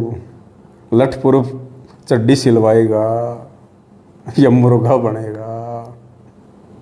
हे परमात्मा, दया करना भक्तों की। मान जा रामजादे, मान जा। अरे नहीं मानूंगा, तुम जैसे लोगों को नहीं मानूंगा। ये गालियां तुम देते रहो। डंडा दे दूंगा। 18 नवंबर को तुम क्या कर रहे हो ये पहले बताओ। संजीव हुड्डा जी, स्टेट कोऑर्डिनेटर, ये गालियां देना बंद कर। मुर्गा बना रोड पर ध्यान रखिए। लखनऊ में क्या कर रहा है? तुम क्या करोगे? तुम तो कानपुर नहीं दिखाने। तेरा मुर्गा बना कर मारूंगा, ध्यान रखिए इस बात का। अरे रामपाल जी महाराज के वास्तव शिष्ट हो, ध्यान रखिए। नुकसान बहुत बकवास कर दी है संजीव हुड्डा जी। अगर साले का कान को मारूंगा, रामजादा बकवास करे। अगर संजीव हुड्डा जी रामपाल जी महाराज के वास्तव शिष्ट हो तो आप कानपुर आकर के मैंने रोकने की औलाद हो। आप रंडी के बीज। अरे रंडी के बीज। पहले तो मुझे ऐसा लगा जैसे एक पेड़ आता है अरंडी का, एक अरंडी का पेड़ आता है जिसके अंदर मूंगफली जैसे दाने आते हैं, जिसका तेल निकलता है। तो पहले तो मैंने सोचा कि इसने बोला अरंडी के बीज, तो मैंने कहा तो बहुत अच्छी बात है, बताओ रामचंद्र अरंडी का बीज है, फिर तो तेल तो लाने की जरूरत पड़ती ही नहीं होगी, खुद ही निकाल लेता होगा। फिर मैंने ध्यान से सुनी ऑडियो, तो इसमें क्या था, अरंडी के बीज। कहाँ अरंडी और कहाँ रंडी। उत्तर प्रदेश के नए नए भक्तों, इसने रामचंद्र को रंडी की गाली नहीं दी। रामचंद्र भी एक भगत है, और तुम उत्तर प्रदेश के लाखों की संख्या में जुड़े हुए भी भगत हो। इसने अकेले रामचंद्र को रंडी का बीज नहीं कहा, इसने उत्तर प्रदेश की सारी संगत को रंडी का बीज कहा है। उत्तर प्रदेश की संगत की सभी माताओं को आपके स्टेट कोऑर्डिनेटर ने रंडी कहा है, रंडी। विचार करने की बातें हैं ये, विचार करने की बातें हैं। तो आप कानपुर आकर के मैंने रोकने की औलाद हो आप रंडी के बीज अरे बहुत ही परमात्मा ने ज्ञान दिया ना, यही परमात्मा ने ज्ञान दिया है संजीव हुड्डा जी। कितना पाप है? हाँ अरे अपने आत्माओं परमात्मा कहते हैं, हाथ कंगन को आरसी क्या, पढ़े लिखे को फारसी क्या। ये चरित्र है, चरित्र। आपके स्टेट कोऑर्डिनेटर का चरित्र, आपके वर्ल्ड कोऑर्डिनेटर का चरित्र, देश राजमान का चरित्र, संजीव हुड्डा का चरित्र। आप इनको भगत कहोगे, संत रामपाल जी का शिष्य कहोगे। संत रामपाल जी ऐसे हरामखोरों पे थूकते भी नहीं है, ऐसे हरामखोरों पे संत रामपाल जी थूकते भी नहीं है जिन पे तुम फिदा हुए हो। इसीलिए तो संगत अकाल मौत मर रही है, ऐसे गुंडों की संगति करके, ऐसे गाड़ीबाजों की संगति करके तो संगत अकाल मौत मर रही है आज। क्योंकि मर्यादा तो है ही नहीं किसी की, मर्यादा सबकी तोड़वा रखी है। तो उत्तर प्रदेश को दो हिस्सों में बांट दिया गया है। शामली आश्रम में इन दोनों महापुरुषों की लड़ाई हुई, भीष्म पिता और द्रोणाचार्य की, और उसके बाद में दो हिस्सों में उत्तर प्रदेश को बांट दिया गया है। एक हिस्से के भक्तों को लूटने के लिए संजीव हुड्डा को आगे कर दिया गया है, और एक हिस्से के भक्तों को लूटने के लिए हरदेश दास को आगे कर दिया गया है। अब हम चलते हैं दूसरे पीले पर्चे पे। देखो, दास की सेवा है तुम लोगों को एज इट इज हकीकत सामने रखने की। अब मुझे नहीं पता उसके बाद किसका क्या रिएक्शन होगा, कौन इन वीडियो से शिक्षा लेगा, कौन शिक्षा नहीं लेगा, कोई क्या सोचेगा क्या नहीं सोचेगा, मुझे इन चीज़ों से कोई मतलब नहीं है। झूठ मैंने बोली नहीं, 3 का 13 लगा के मैंने कोई बात कही नहीं, निंदा चुगली मैंने किसी की नहीं, क्योंकि मेरे गुरुजी कहते हैं कि साचा शब्द कबीर का प्रकट किया जगमाही, और जैसे को तैसा कहे सो तो निंदा नाही। चोर को चोर कहना, मूतनाथ को मूतनाथ कहना, भड़वे को भड़वे कहना, सही को सही कहना, उसकी निंदा चुगली में नहीं आता है। हकीकत आप लोगों को मैंने दिखा दिया, वीडियो इन दोनों के दिखा दिए, शब्द इन दोनों के दिखा दिए, रिकॉर्डिंग इन दोनों की दिखा दी, फोटो इन दोनों की दिखा दी, पीला पर्चा इन्हीं का भेजा हुआ दिखा दिया आपको, और हकीकत आपको बता दी। अब बताओ मैंने किसकी निंदा चुगली कर दी भाई? मैंने तो हकीकत बताई है। जैसे मेरे गुरुजी नकली संतों की हकीकत बताते हैं, वैसे ही मैंने इन नकली भक्तों की हकीकत बताई है कि सावधान रहना, अपने घर पे ऐसे गुंडों को मत बुलाना कभी भी कोऑर्डिनेटर समझ के।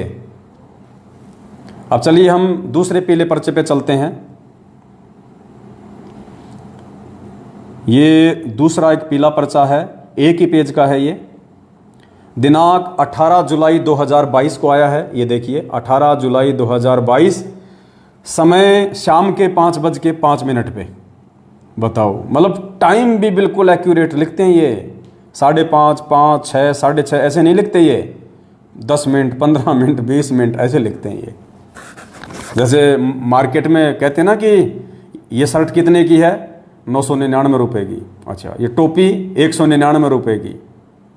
तो इसी प्रकार ये टाइम भी बिल्कुल ऐसे रखते हैं, 5:05, 10:15, ताकि भक्तों को यकीन हो जाए कि वास्तव में मतलब टाइम से पीले पर्चे आते हैं जेल से, बिल्कुल एक्यूरेट। तो 18 जुलाई 2022 का ये पीला पर्चा है, और क्या लिखा हुआ है, सॉरी ये 18 जून का है, 18 जून का है। सभी सोशल मीडिया सेवादारों से निवेदन है, सतलोक आश्रम मैनेजमेंट हरियाणा इस पीले पर्चे के माध्यम से गुरुजी का आदेश बता के जितने भी सोशल मीडिया सेवादार हैं, सोशल मीडिया सेवादार जो भक्तों को मोबाइल चलाना सिखाते हैं, भक्तों को ट्विटर चलाना सिखाते हैं, इंस्टाग्राम चलाना सिखाते हैं, फेसबुक चलाना सिखाते हैं, यूट्यूब के चैनल बनाना सिखाते हैं, उन सभी सोशल मीडिया सेवादारों के लिए ये आदेश है। क्या आदेश है? सभी सोशल मीडिया सेवादारों से निवेदन है कि कोई भी सोशल मीडिया सेवादार किसी भी भगत आत्मा को सोशल मीडिया की ट्रेनिंग या सोशल मीडिया की सेवा सिखाने के लिए किसी भी भगत आत्मा के घर पर नहीं जाना है। आश्रम, नामदान केंद्र, यहाँ जहाँ सत्संग हो वहाँ पर सोशल मीडिया सेवा सिखाएं। बताओ, पीला पर्चा आ गया। आज से पहले तो लोगों के घर घर जाके सोशल मीडिया सेवा सिखा रहे थे, माता बहनों को जा जाके सोशल मीडिया सेवा सिखा रहे थे, उनको ट्रेनिंग दे रहे थे सोशल मीडिया की कि माता बहनों को भक्तों के साथ में कैसे व्यवहार करना चाहिए, जब कोई भगत घर पे आ जाए तो उसको कैसे उसको खुश करना चाहिए, कैसे उसको प्रसन्न करना चाहिए। सोशल मीडिया सेवादार को जब घर पे आवे सिखाने के लिए, ट्रेनिंग देने के लिए। अब अचानक से ऐसा क्या हो गया कि उन सोशल मीडिया सेवादारों को बैन कर दिया गया है कि किसी भी भगत के घर पे जाके सोशल मीडिया की ट्रेनिंग नहीं दोगे। अगर सोशल मीडिया की ट्रेनिंग देनी है तो आश्रम में दो, नामदान केंद्र पे दो, या जहां सत्संग हो तो सबके सामने दो। यानी अकेले में किसी भी माँ बहन को सोशल मीडिया की ट्रेनिंग देने के लिए कोई भी भगत किसी के घर नहीं जाएगा। अब ऐसा क्या हो गया? अब ऐसा इसलिए हो गया क्योंकि 3 मुकदमे संगत में हो गए। संगत में 3 मुकदमे हो गए। मुकदमे क्या हो गए? ट्रेनिंग तो देने गया था माता बहनों को सोशल मीडिया की, और ट्रेनिंग कोई और दे के आ गया। बताओ, जिसकी वजह से ये पीला पर्चा निकालना पड़ा। ऐसे निकम्मे ट्रेनिंग देने वालों की वजह से नालायक समझते भी नहीं है किस समय पे क्या ट्रेनिंग देनी चाहिए, उल्टी ट्रेनिंग दे के आ जाते हैं। ये नहीं देखते कि मैं क्या ट्रेनिंग देने आया हूं, और ट्रेनिंग कुछ और दे देता हूं वहां उनको जाके। इसलिए पीला पर्चा निकालना पड़ गया। 1-2 नालायक की वजह से और सैकड़ों ट्रेनिंग देने वालों की बाट लगा दी। वो गालियां निकाल रहे होंगे बाकी ट्रेनिंग देने वाले कि नालायक ने हमारा और सत्यानाश कर दिया, बढ़िया टाइम पास हो जाता था। कर दिए कांड। अब ये भी मुझे बताना पड़ेगा कि वो 3 क्या कांड हो गए। अब ये लोग सतलोक आश्रम मैनेजमेंट हरियाणा के सोशल मीडिया ट्रेनिंग सेवादार ये माता बहनों के घरों में जाते थे उनको ट्रेनिंग देने के लिए। अब कोई बुढ़ी औरत तो मोबाइल चलाएगी नहीं, कोई बुढ़ी औरत को तो ट्रेनिंग ये लोग देते नहीं है। अब जवान माता बहनों को ट्रेनिंग देते हैं, और ऐसे समय पे जाते हैं जब कोई होता ही नहीं घर पे, या तो रात को जाएंगे, पति बेचारा थका आ रहा आएगा, दूसरे कमरे में जाके सो जाएगा, वो ट्रेनिंग देता रहता है। या फिर ऐसे समय में जाएंगे जहाँ पे बिल्कुल, क्या बताऊँ मैं, परसों आपने सुना होगा ऑडियो में, ऐसे ही ट्रेनिंग देने के लिए गया था और 3 दिन उसी के घर पे रुक गया, और किसी ने उसकी सासू माँ को बताया, किसी ने उसकी सासू माँ को बताया कि ये जो तेरे बेटे की बहू है ना, ये ठीक नहीं चल रही आजकल, ये जाती है पुस्तक सेवा करने और वहाँ पे और ही कुछ हो रहा है। तो सासू को यकीन नहीं हुआ कि ऐसा थोड़ी होगा।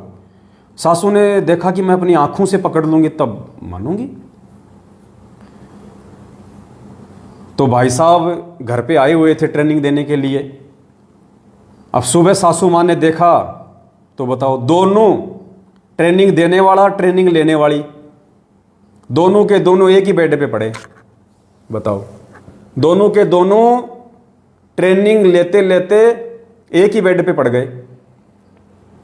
मतलब रात को लेट तक दे रहा था ट्रेनिंग, टाइम ज़्यादा हो गया होगा ना। अब नींद तो आएगी भक्तों को, ऐसी बात थोड़ी कि भक्तों को नींद नहीं आएगी। अब रात के 3-3 बजे तक आप किसी बहन को ट्रेनिंग दोगे सोशल मीडिया की तो नींद तो आएगी। अब दोनों को नींद आ गई, एक ही बेड पे सो गए दोनों। सुबह सासू माँ ने देखा तो कुछ आपत्तिजनक स्थिति में पड़े हुए थे, वो हो गया होगा, पैर वार इधर उधर, कोई बड़ी बात थोड़ी है। अब भगत भाई थोड़ी अपनी भगत बहन के साथ में कोई ऐसा करेगा ट्रेनिंग देते समय, पड़ गया होगा पैर ओड़ा सोड़ा, कौन सी बड़ी बात है।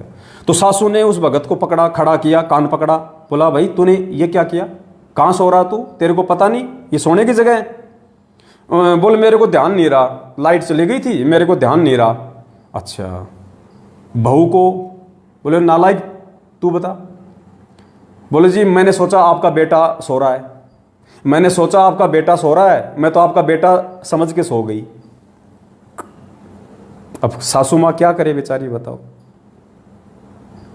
सासू माँ ने भी अपने दिल में सब्र कर लिया। सासू माँ को भी अमरीश पुरी की वो कोयला फिल्म याद आ गई, अमरीश पुरी की वो कोयला फिल्म याद आ गई कि छत पे सोया था बहनोई, मैं तने समझ के सो गई, मुझको राणा जी माफ करना, गलती मारे से हो गई। अब सासू ने देखा भाई चलो कोई नहीं भाई, गलती हो गई होगी बहू से, कौन सी बड़ी बात है। उसके बाद में ऐसी एक घटना मध्य प्रदेश में हो गई।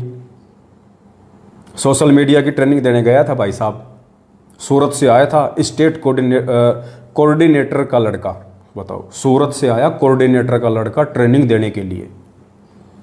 किसको? एक युवा बहन को, किसी भगत की भक्तमती को, और ट्रेनिंग देने लगा। अब बहन जी बोली भगत जी बहुत टाइम हो गया ट्रेनिंग लेते हुए, अब रहने दो। बोला नहीं नहीं थोड़ी सी और बच रही है। अच्छा अच्छा, थोड़ी सी भी दे दी। उसके बाद क्या हुआ, भगत जी इतने ट्रेनिंग में मस्त हो गए, अब उनके जो भगत थे जो भक्तमती के वो साइड में चले गए। अब वो बहन बेचारी नहा धो के बाथरूम से आई और नहा धो के अपने वो कपड़े चेंज करने लग गई दूसरे कमरे में। यानी वो जो रूम थे वो कुछ इस प्रकार के थे, उसी रूम से उस रूम का गेट था। तो वो बहन अपना साइड में जाके अपने वो कपड़े बदलने लग गई। अब जो ट्रेनर था, ट्रेनर कोऑर्डिनेटर का लड़का सूरत का, वो क्या कर रहा है, जैसे बहन उधर कपड़े चेंज कर रही है, अब कोऑर्डिनेटर ने इधर मुंह कर लिया, उसने ट्रेनिंग देने वाले ने, और शीशा पकड़ लिया हाथ में, और यूं उस शीशे में से, दर्पण में से पीछे से उस बहन को देख रहा है कपड़े चेंज करती हुई को, यूं यूं उस शीशे में से देख रहा है अंदर जो कपड़े चेंज कर रही थी बहन। भगत जी ने उसको देखा और कहा कि भाई ये क्या कर रहा है तू, ये क्या कर रहा है। बोलो नहीं नहीं, बोलो मेरी आंख में बोले बाल पड़ गए, बोले बाल निकाल रहा हूं। एक ऐसी कांड और हुआ है, वो तो मुझे बताते हुए बड़ी शर्म आएगी, इसलिए मैं नहीं बता पाऊंगा। तो ये 3-4 कांड इन दिनों संगत में घटित हो गए सोशल मीडिया सेवादारों के द्वारा ट्रेनिंग देते समय। उसके बदले फिर ये पीला पर्चा निकाला गया था पिछले महीने कि सभी सोशल मीडिया सेवादारों से निवेदन है कि कोई भी सोशल मीडिया सेवादार किसी भी भगत आत्मा को सोशल मीडिया की ट्रेनिंग या सोशल मीडिया की सेवा सिखाने के लिए किसी भी भगत आत्मा के घर पर नहीं जाना है। आश्रम, नामदान केंद्र या जहां सत्संग हो वहां पर सोशल मीडिया सेवा सिखानी है। यह है जी पीला पर्चा। तो ऐसे दुर्वासा ऋषि जिन्होंने स्त्री को हाथ तक नहीं लगाया, ऐसे गोरखनाथ जैसे यति, सुखदेव जैसे जति, हनुमान जी जैसे यति हमारी संगत में हैं। ऐसे महापुरुषों को जो लड़कियों की, औरतों की शकल देखना भी पसंद नहीं करते, सुखदेव ऋषि की तरह, उनको तो सोशल मीडिया सेवादार बना रखा इन्होंने। उनको तो सोशल मीडिया की ट्रेनिंग सिखाने के लिए आगे खड़ा कर रखा है, ऐसे सुखदेव ऋषियों को। इसलिए ऐसे कांड हो रहे हैं संगत में। तो मेरी संगत में जो इज्जतदार भगत भाई बहन है, अब मुझे शब्द यूज करना पड़ रहा है, संगत में यदि कोई इज्जतदार भगत भाई बहन बचे हों तो भाई अपनी जवान बहन बेटियों की रखवाली आप स्वयं करें, इन कोऑर्डिनेटरों के भरोसे ना रहें। पुस्तक सेवा में अपनी जवान बहन बेटियों को ना भेजें। कब तुम्हारी बहन बेटी को कौन सा भगत भगा ले जाएगा कोई भरोसा नहीं। ऐसे बहुत सारे कांड हो रहे हैं आजकल। दोनों रमेणी करके वापस घर में बढ़ेंगे। तो अपनी इज्जत के स्वयं जिम्मेदार हो भाई साहब। सतलोक आश्रम में जैसे कोई पान का कोई जर्दे की पुड़िया आती है ना, जर्दे की पुड़िया आती है, तानसेन की पुड़िया आती है, रजनीगंधा की डब्बी आती है, उस पर नीचे क्या लिखा होता है कि स्वयं अपनी मतलब रजनीगंधा स्वास्थ्य के लिए हानिकारक है, इससे अगर कोई दुष्प्रभाव हुआ तो उसकी जिम्मेदारी आपकी स्वयं की होगी। तो पुस्तक सेवा में या सोशल मीडिया के कैंप में या इन फर्जी आश्रमों में, इन फर्जी नामदान केंद्रों पे यदि आप अपनी बहन बेटियों को भेजते हैं तो उनकी इज्जत की जिम्मेदारी सतलोक आश्रम मैनेजमेंट हरियाणा की नहीं होगी, आपकी स्वयं की होगी। इसलिए सोच समझ के भेजें। तो ये तो थोड़ा सा ये चरित्र था सतलोक आश्रम मैनेजमेंट हरियाणा का, जो आप लोगों को ताज़ा करना ज़रूरी था, ताकि कुछ भगत भाई बहन जो आंखों पे काली पट्टी बांध कर इनको बहुत बड़े भगत समझ के, क्योंकि जो ब्लाइंड फेथ हमारे गुरुदेव पे करना था वो ब्लाइंड फेथ हम गधों ने इन मैनेजमेंट वालों पे कर लिया, गुरुजी के परिवार वालों पे कर लिया, जिसका परिणाम आज संगत भोग रही है। तो उनको थोड़ा सा याद दिलाना दास की जिम्मेदारी थी, दास का फर्ज था। हालांकि दास को अपनी कोई परवाह नहीं है, परमात्मा दास के साथ में है। बाड़ी बाका नहीं कर सकते बेटे, चाहे कितनी कोशिश कर लो ये। और कोशिश क्या ये कर नहीं रहे? क्या इन्होंने कोशिश की नहीं? इनको तो आज भी ऐसा है कि बेटा मिल जाए एक बार, कहाँ है, बस एक बार, बस अब की बार तो 3-13 कर देना उसका। सिर पे साई सत्य है तो को क्या भय रे। परमात्मा साथ में है। ये तुम्हारे तमंचे, तुम्हारी बंदूकें, तुम्हारी तलवारें अपनी अंडरवियर में छुपा के रखना बेटा। दास के साथ परमात्मा है, टेंशन लेने की जरूरत नहीं है। बाकी सावधानी अपनी मैं रखता हूँ। परमात्मा ने कह रखा है बेटा सावधानी रखना, कायरता नहीं होती है। जानबूझ के भी हमने किसी को मौका नहीं देना, क्योंकि ये तो राक्षस है, ये तो राक्षस हैं, काल प्रेरित हैं, गुंडे हैं, महागुंडे हैं, माफिया हैं, गैंगस्टर लोग हैं। ये भगत थोड़ी हैं। भगत के भेष में भेड़ी हैं, ये उल्फ हाइना है ये। तो भाई हम तो इनसे बहुत पहले से सावधान होकर चल रहे हैं। अब जो नए भाई बहन जो जुड़ रहे हैं ना, वो अपनी बहन बेटियों का अपनी इज्जत के स्वयं जिम्मेदार बने। कोई गारंटी नहीं है इन लोगों की। तो चलो, ये तो सतलोक आश्रम मैनेजमेंट हरियाणा से जुड़े हुए कुछ पहुँचे हुए सिद्धि युक्त महापुरुषों की जीवन कुंडली थी, जो आप लोगों के सामने रखनी भी जरूरी थी। अब हमारा लास्ट जो पॉइंट है वो हमारे एक भगत भाई की शंका है। अब हम थोड़ा ज्ञान आधार से भी बात करेंगे, परमपिता परमेश्वर के आशीर्वाद से, जिसके लिए परमात्मा ने हमारे को आज निमित्त बनाया। तो जोधपुर से एक भगत जी हैं, उनकी एक शंका है। आप भी थोड़ा ध्यान से सुन लीजिए, परमात्मा उसके बाद उसका ज्ञान आधार से समाधान करवाएंगे। ध्यान से सुनिएगा। सत साहिब, शंका का समाधान कीजिए। भगत जी, परमात्मा ने दास को 2019 में अपनी शरण में लिया परमात्मा ने। भगत जी, उससे पहले दास दामाखेड़ा से वो नकली पंथ है, उससे दास उपदेशी था। परमात्मा ने रजा करके अपनी शरण में लिया। परमेश्वर ने बहुत ही अच्छा ज्ञान दिया है। परमात्मा ने नीर खीर का निवेरा करवाया है। परंतु दास के मन में एक शंका थी। जैसा कि परमेश्वर ने बताया है कि धर्मदास जी महाराज का पंथ 42 वंश, मतलब वंश है, वंश गादी 42 पीढ़ी तक चलेगी। परमेश्वर का ये वचन है धर्मदास को। आज वर्तमान में 13वीं या 14वीं धर्मदास जी के वंश परंपरा के गादीपति श्री प्रकाश मुनि और श्री उदित मुनि नाम गादी पर बैठे हैं। तो भगत जी, दास की ये शंका है कि आने वाले समय में सिर्फ परमेश्वर का एक ही पंथ रहेगा, सिर्फ परमेश्वर का ही नाम रहेगा। दास को पता है कि परमेश्वर के अलावा कोई साहिब कहने का अधिकारी नहीं है। वह परमेश्वर खुद कबीर जी ही साहिब होते हैं और कोई महाराज या साहिब कहने का अधिकारी नहीं है। पर परमेश्वर ने धर्मदास जी को वचन दिया था कि धर्मदास जी की वंश 42 तक चलेगा। आज वर्तमान में 13वें 14वें कबीर पंथी दामा खेड़ वाले हैं प्रकाश मुनि। तो भगत जी आने वाले समय में ये पंथ सभी मिलकर परमेश्वर रामपाल जी भगवान के पंथ में मिल जाएंगे। तो फिर भगत जी अभी तो वर्तमान में 13वें 14वें पंथ में तो भगत जी 42 पीढ़ी तक फिर ये वंश कैसे चलेगा। भगत जी दास की ये शंका थी। परमेश्वर की रजा से आपको परमात्मा ने निमित्त बनाए हैं, तो भगत जी दास की शंका का समाधान कीजिए। सच्चाई भाई और बहनों, हमारे भगत भाई की शंका है कि 650 साल पहले जब कबीर परमेश्वर जी आए थे, धर्मदास जी को अपनी शरण में लिया था और धर्मदास जी को परमात्मा ने 42 पीढ़ी तक उसका वंश चलेगा, ऐसा परमात्मा ने उनको आशीर्वाद दिया था।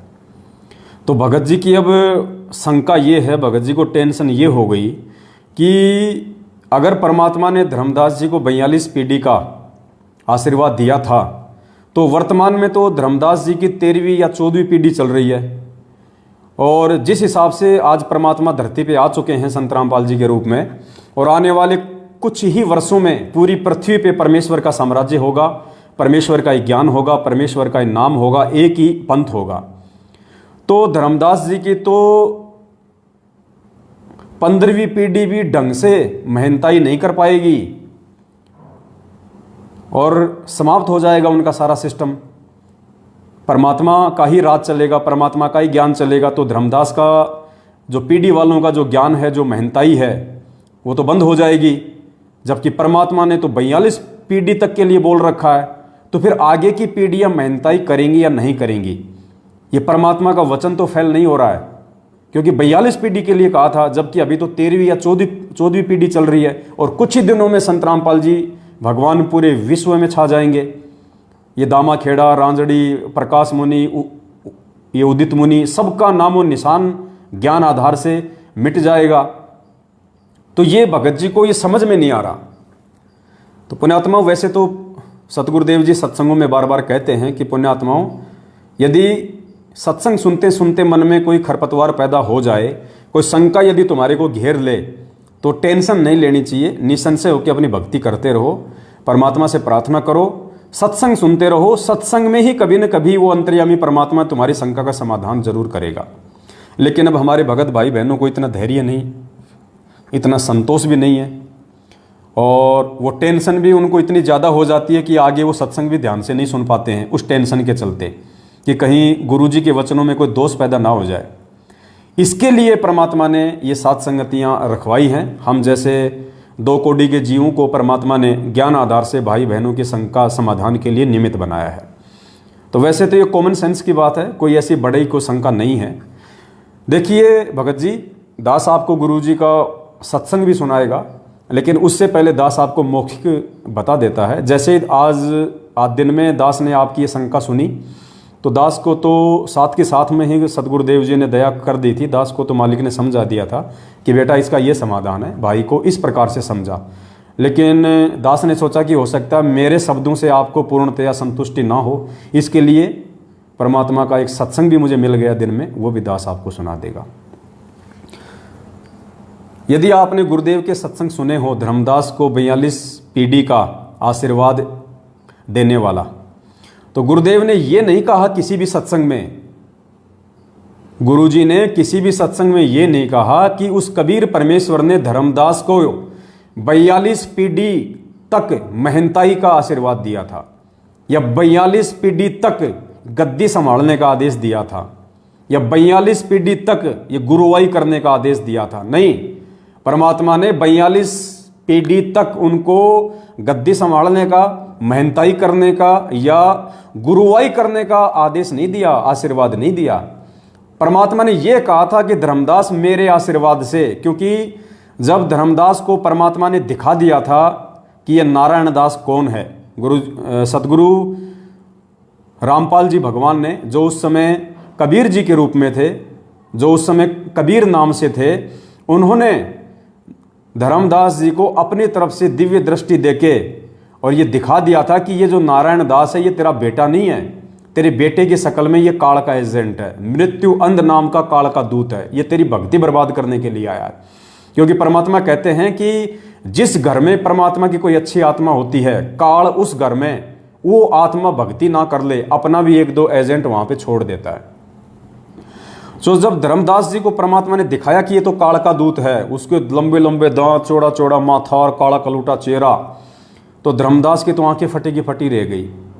और फिर धर्मदास ने कहा, क्योंकि पुण्यात्मा उस समय ज्ञान तो था ही नहीं, मूल ज्ञान तो परमात्मा ने छुपा के रखना था, तो धर्मदास जी को फिर टेंशन हो गई कि परमात्मा फिर मेरा वंश कैसे चलेगा। गुरुजी ने कहा कि वो बढ़िया था, लालाजी था, कमजोर दिल का था। बोला भगवान अब ये काल का दूत पैदा हो गया तो मेरा वंश कैसे चलेगा।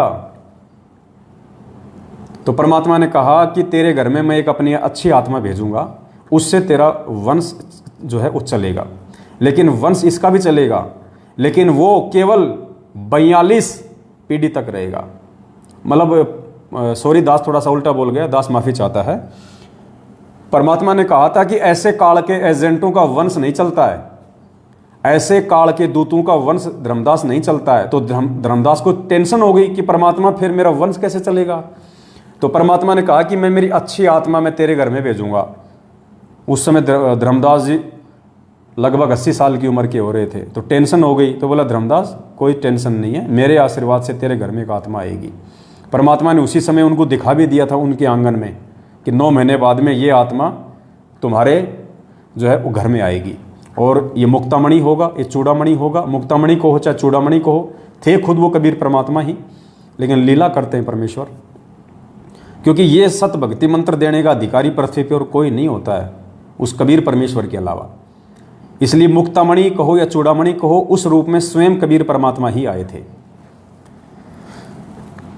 तो कहा धर्मदास मेरी उस आत्मा के माध्यम से तेरी 42 पीढ़ी चलेंगी, यानी मैं तुझे 42 पीढ़ी तक के वंश का आशीर्वाद देता हूं।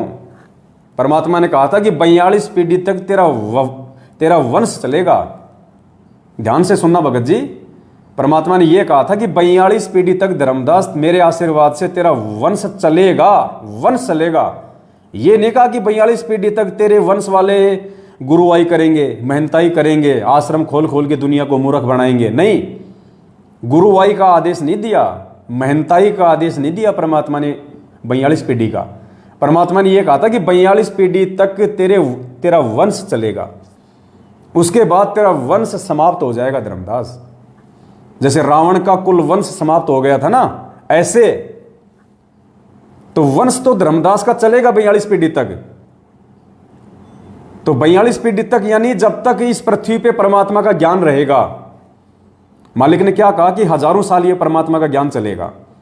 तो हजारों साल तक जब तक इस परमेश्वर का ज्ञान चलेगा इस कलयुग में, तब तक धर्मदास जी के जो वंशज है वो रहेंगे। उनको परमात्मा मौका देगा कि वो समझ के और इस सत भक्ति मार्ग में आ जाएं और अपना आत्म कल्याण करवा लें।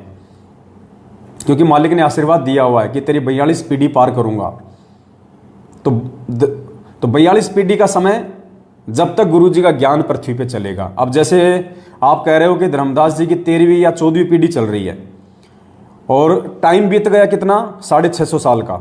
650 साल से धर्मदास जी की 13वीं या 14वीं पीढ़ी चलती आ रही है। तो 650 साल तक 13वीं या 14वीं पीढ़ी और 42 वंश का दिया आशीर्वाद, तो 15 पीढ़ी मान लेते हम। 650 साल तक चली धर्मदास की 15 पीढ़ी, अब आगे और 15 पीढ़ी, फिर 15, फिर 15, तो हजारों साल तक जो परमात्मा का ज्ञान चलेगा तब तक धर्मदास जी का वंश चलेगा। यानी परमात्मा धर्मदास के वंशजों को अपने उस आशीर्वाद के अनुसार जो धर्मदास जी से जो वायदा किया था परमात्मा ने कि तेरी 42 पीढ़ी को पार करूंगा, अगर वो पीढ़ी वाले धर्मदास जी के वंशज अगर सतगुरु रामपाल जी भगवान के द्वारा दी गई भक्ति को स्वीकार कर लेंगे तो उनका उद्धार हो जाएगा। परमात्मा की नाम की जो कलम है उनके वो चढ़ जाएगी। तो परमात्मा ने धर्मदास जी को केवल 42 पीढ़ी तक उसके वंश के चलने का आशीर्वाद दिया था। ये नहीं कहा था कि 42 पीढ़ी तक तेरे वंश वाले महंता ही करेंगे, ये गुरुवाई करेंगे। गुरुवाई तो केवल बस ये लास्ट हो गई, समझ लो। ये जो उदित नारायण है या ये उदित मुनि है, कौन है, बस इसके बाद तो अब संत रामपाल जी भगवान ही आएंगे। अब तो इन्हीं का चलेगा सारा सब कुछ जो भी चलेगा। तो अब आप सतगुरुदेव जी के मुख कमल से भी 10 मिनट का सत्संग है, ध्यान से सभी भाई बहन सुनिए और इन चीज़ों को पुण्यात्माओं समझने का प्रयास करें। क्योंकि परमात्मा कहते हैं कि करम भरम भारी लगे संसा सूल बबूल, डाली पानो डोलते परसत ना ही मूल। अगर मन में कोई शंका रहेगी जरा सी भी तो हम भक्ति नहीं कर पाएंगे। इसलिए शंका का सत्यानाश होना अति आवश्यक है। तो अभी दास आपको गुरुजी का सत्संग सुनाएगा और वो सत्संग आपको अच्छे से वो क्लियर कर देगा, आपके समझ में आ जाएगा कि परमात्मा ने धर्मदास जी को 42 पीढ़ी का आशीर्वाद केवल उसके वंश चलने का दिया था या 42 पीढ़ी तक उसके वंश को मेहनताई करने का आदेश दिया था। क्योंकि काल तो छठी पीढ़ी में घुस गया था। धर्मदास जी की मेहनताई तो छठी पीढ़ी में समाप्त हो गई थी, क्योंकि छठवीं पीढ़ी तक ही ये 5 मंत्र थे।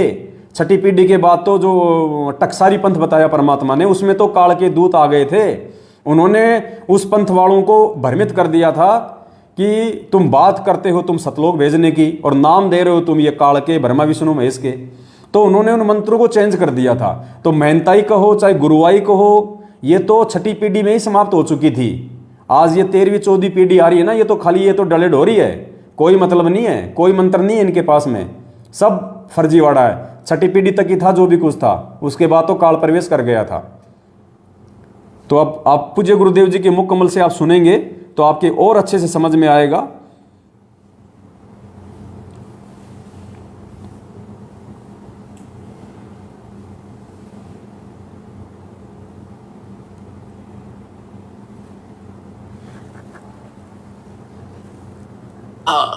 ये भाई अभी ये मूल मंत्र और मूल ज्ञान, ये सार नाम अपने परिवार को भी मत बताना। अब धर्मदास जी को चिंता बनी। धर्मदास जी ने कहा, चिंता बनी कि हे भगवान, मेरे को आपने 42 वंश का आशीर्वाद दे दिया। क्योंकि धर्मदास जी एक अच्छी आत्मा थे, लेकिन संसार के व्यवहार में वो घनाग्रस्त था। पहले उनको एक पुत्र था नारायण दास, और नारायण दास निकम्मा था, काल का दूत था। उसने परमात्मा के ज्ञान को ग्रहण नहीं किया, एक भी वचन सुना नहीं, उठकर चला जाता था। तो धर्मदास जी को ये चिंता बनी, परमात्मा ने बताया।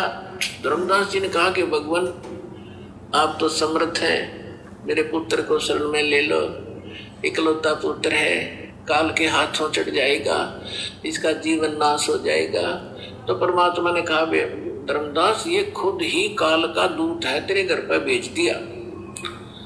क्योंकि काल को पता था आप एक अच्छी आत्मा हो, और अच्छी आत्मा के घर पर एकादा ऐसा व्यक्ति कोई कारण बनाकर काल भेज ही देता है। तो परमात्मा ने लास्ट में अपनी दिव्य दृष्टि देकर धर्मदास जी को उसके पुत्र नारायण दास की वास्तविकता दिखा दी। विकराल चेहरा, लंबे लंबे दांत, ओछा माथा। तो परमात्मा ने कहा कि ये दूत आया हुआ है, काल का स्पेशल भेजा हुआ है तेरी भक्ति नाश करने के लिए। इस बात से धर्मदास चिंतित हो गया कि हे भगवान, ये तो सचमुच, ये तो लड़के के कवर में मेरा दुश्मन बैठा है। फिर उसको चिंता हुई कि हे भगवान, 82 साल की उम्र होगी और अब क्या होगा। अरे ये तो काल का वंश चल गया मेरे से और पाप का भागी हो गया मैं। तो परमात्मा ने कहा कि ऐसे व्यक्ति का वंश नहीं चला करता। तो परमात्मा बोले, जी इसका नहीं चलेगा तो मेरा भी वंश नाश हो गया। हे भगवान, अब क्या होगा, मेरा क्या होगा, मेरा वंश कैसे चलेगा। तो परमेश्वर ने कहा कि तू चिंता ना करे, तेरे को 42 पीढ़ी दे दी मैंने, तेरा 42 पीढ़ी तक वंश चलेगा। वंश चलेगा। तब धर्मदास जी कहने लगे इस काल का वंश चलेगा भगवान, इससे अच्छा तो ना चले। यो एक लोग परमात्मा बोले नहीं, मैं और तेरे को एक पुत्र दूंगा, उससे तेरे 42 पीढ़ी वंश चलेगा। ये अब इन्होंने गलत व्याख्या कर रखी है कबीर पंथी, जो दामा खेड़ा वालों ने एक भ्रमणा फैला रखी है कि जो दामा खेड़ा की गद्दी से नाम लेगा उसका ही मोक्ष होगा। कबीर साहब ने 42 पीढ़ी को आशीर्वाद दे रखा, 42 पीढ़ी को नाम देने का आशीर्वाद नहीं दे रखा। धर्मदास की चिंता मिटाने के लिए ये कहा था कि तेरे को 42 पीढ़ी का वंश दे दिया, तेरा वंश चलेगा और मोक्ष उसका होगा जो सत भक्ति करेगा, पूरे संत जो मेरे अधिकारी संत से लेगा। तो फिर उसको 10 महीने के बाद एक चूड़ामणि उर्फ मुक्तामणि नाम का एक पुत्र उसकी पत्नी से जन्म हुआ परमात्मा के आशीर्वाद से। उनसे फिर उनकी ये 42 वंश चले। फिर धर्मदास जी को चिंता हुई, परमात्मा ने कहा कि अपने वंशजों को भी ये मूल ज्ञान नहीं बताना, मूल मंत्र नहीं बताना, सार नाम नहीं देना। अब धर्मदास जी ने फिर कलेजा पकड़ लिया और बैठ गया चिंता करके। परमात्मा बोले क्या बात होगी भक्त? कहने लगे क्या बताऊं गुरु जी, क्या बताऊं भगवान, आपने तो ऐसी प्रतिज्ञा करा दी कि मेरे वंशजों को भी नाम नहीं देना, सार नाम नहीं देना, सार नाम भी मुक्ति नहीं हो सकते, सतनाम भी नहीं बताना। आप कह रहे हो कि पहला मंत्र देना है, इनका मुक्ति क्यों करोगे भगवान है? तब परमात्मा, लाला जी था वो सेठ धर्मदास जी, बनिए के घर जन्म था उसका, वैश्य था। अब टोटे नपे को गणासी घर समझा था वो, तो उसको चिंता बन गई, मैं भगवान वश तो दे दिया, आपने इनका पूरी पार क्यों करोगे? तब परमात्मा ने कहा कि तू चिंता ना करे। जब कलयुग के अंदर आगे चल के धर्मदास में एक भक्ति समय आएगा और उस समय सभी पार होंगे और मैं फिर आऊंगा और तेरे वंशजों को जो मंत्र दे दिया और ये मेरी वाणी पढ़ते रहेंगे ज्ञान यज्ञ, इससे भी मानव शरीर प्राप्त हो जाते हैं, लेकिन मोक्ष नहीं होगा। तो आप ये प्रथम मंत्र अपने वंशजों को, तेरे वंशजों को प्रथम मंत्र देंगे और ये वाणी मेरी वाणी का पाठ करते रहेंगे, इससे इनको मानव शरीर प्राप्त होते रहेंगे। तो धर्मदास जी ने कहा जी फिर मानव शरीर का क्या बनेगा? जब सार नाम नहीं मिला, सतनाम नहीं मिला, तो ज्ञान से परिचित हो चुका था वो। तब परमात्मा ने कहा कि आगे चल के जब ये भक्ति युग शुरू होगा तब मैं फिर आऊंगा। आज आ गए और फिर तो सारी सृष्टि को पार करूंगा, तेरे बच्चे भी पार होंगे, तेरे वंशज भी पार होंगे। अब क्या बता रहे परमात्मा कि धर्मदास एक बार मेरा और इस काल का यहाँ की अपने आत्माओं थोड़ा ध्यान से सुनना आगे का वीडियो। भाई की शंका का तो समाधान हो ही गया है। गुरुजी कह रहे हैं कि धर्मदास जी की 42 पीढ़ी को जो आशीर्वाद दिया था वो नाम देने के लिए नहीं दिया था, केवल वंश चलेगा, वो मरेंगे नहीं। 42 पीढ़ी तक तेरे पोता पोती पड़पोती दड़पोती सड़पोती नड़नोती वो होते रहेंगे। 42 पीढ़ी तक तेरा वंश चलेगा, उसके बाद तेरा वंश समाप्त हो जाएगा। तो 42 पीढ़ी तक उसके वंश के चलने का आशीर्वाद दिया था। ये नहीं कहा था कि 42 पीढ़ी तक लोग नाम देंगे, नाम वाले तो सब फैले हैं इनके। तो अब परमात्मा आगे क्या कह रहे हैं कि आगे चल के मैं खुद ही आऊँगा। देखो संकेत कर दिया ना गुरु जी ने। कई बार तो क्या कहते हैं गुरु जी कि इस दास को भेज दिया, वहाँ अपने आप को छुपाते हैं गुरु जी। और अब क्या कह रहे धर्मदास को कि मैं खुद ही आऊँगा, मैं खुद ही जाऊँगा। और अब जो प्रकरण आगे आप सुनोगे कान खोल के सुनना। गुरु जी कह रहे कि काल के सामने थोड़ा सा भेद रखना था।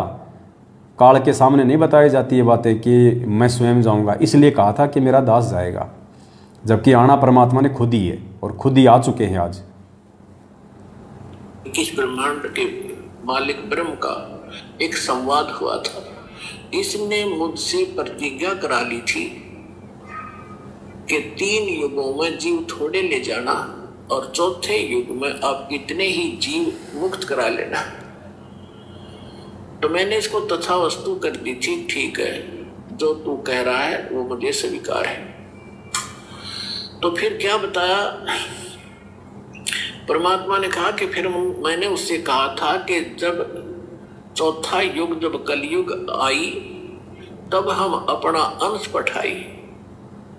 जब चौथा युग कलयुग शुरू हो, कलयुग आवेगा, उस कलयुग की जो बिजली पीढ़ी होगी, बिजली पीढ़ी का समय बताया है परमात्मा ने कि कब ये भक्ति स्टार्ट होगी, बिजली पीढ़ी कहाँ से स्टार्ट होगी। जब कलयुग बीते 5500 पाचा, तब ये वचन मेरा होगा साचा। तो कलयुग जो है 1900, जो 5505 कलयुग कब बीता है, सन 1997 से।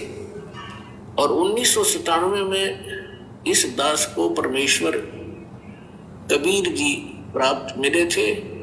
उन्होंने कहा था कि अब ये सारनाम और सतनाम बेटा सार्वजनिक कर देना, मैं तेरे साथ रहूंगा। छुपा रहे हैं अपने आप को, हमारे साथ होगा, सबका कल्याण करेंगे।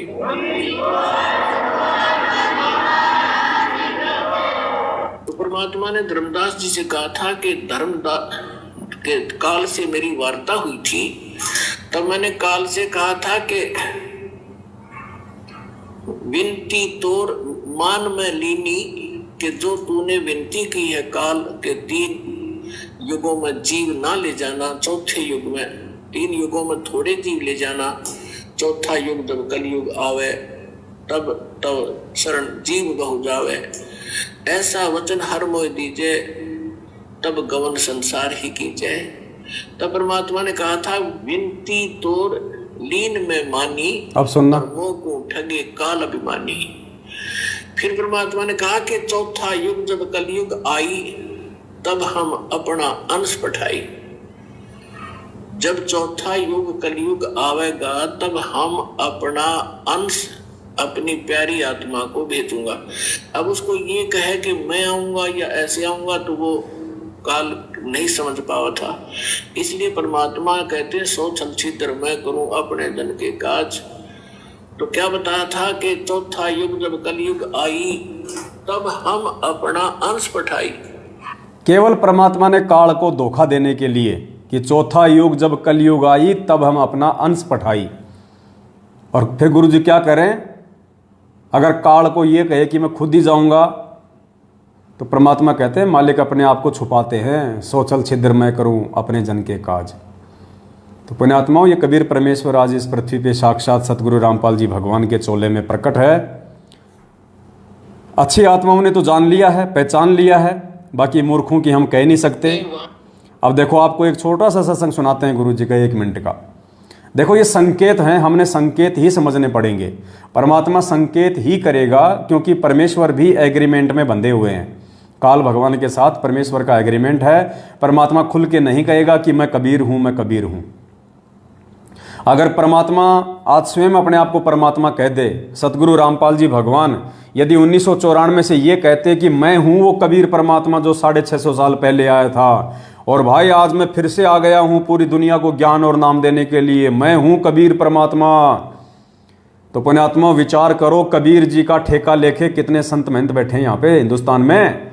सैकड़ों की संख्या में लोगों ने कबीर आश्रम खोल रखे हैं। धर्मदास की जो गद्दी वाले, उन्होंने ठेका ले रखा है कि कबीर जी तो हमारे हैं, हम हैं उनके उत्तराधिकारी। अगर गुरु जी कह दें कि मैं कबीर हूं, तो पुण्यात्माओं गुरु जी के ऊपर सैकड़ों मुकदमे गुरु जी के ऊपर डाल दिए गए होते आज तक कि ये अपने आप को कबीर कहता है, ये कबीर कहता है। सैकड़ों मुकदमे। तो सोचो पुण्यात्माओं, परमात्मा उन सैकड़ों मुकदमों की तारीखें भुगतते या हमारे लिए आश्रम में बैठ के वो सत्संग करते।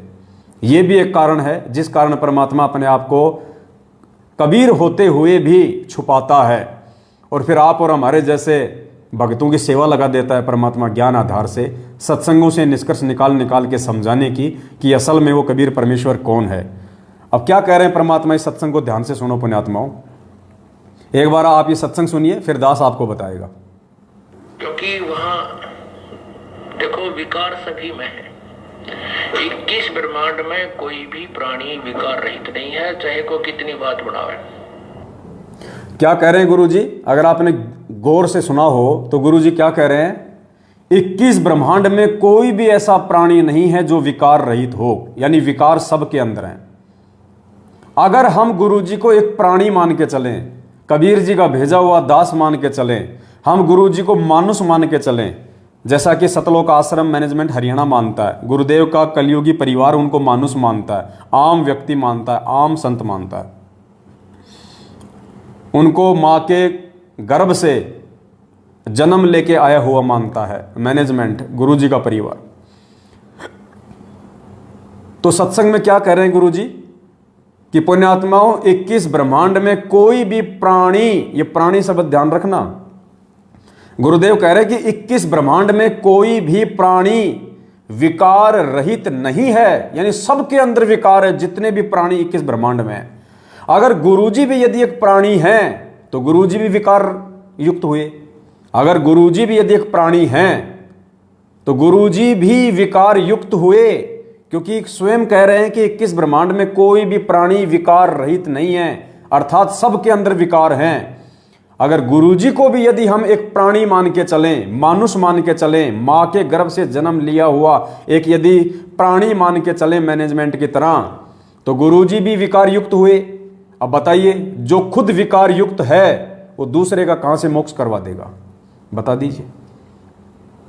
इसलिए ये परमेश्वर अपने आप को छुपाता है, अपने आप को हमारी श्रेणी में रख के कहता है, अपने आप को काल भगवान से छुपाते हुए और अपने आप को आप और हमारी श्रेणी में शामिल करते हुए, जीव संज्ञा में शामिल करते हुए, ताकि हम परमेश्वर की पहचान ज्ञान से करें, उनके उन शब्दों से पहचान ना करें जो गुरुजी कहते हैं कि हम तो 2 कोटि के जीव हैं, हम सब 650 साल पहले फैल हो गए थे, हम सारे के सारे परमात्मा के दोषी हैं। परमात्मा हमें समझाने के लिए हमारे जैसे बन के परमात्मा सत्संग करते हैं और हम उनको अपने जैसा ही समझ लेते हैं, मूर्खता के चलते।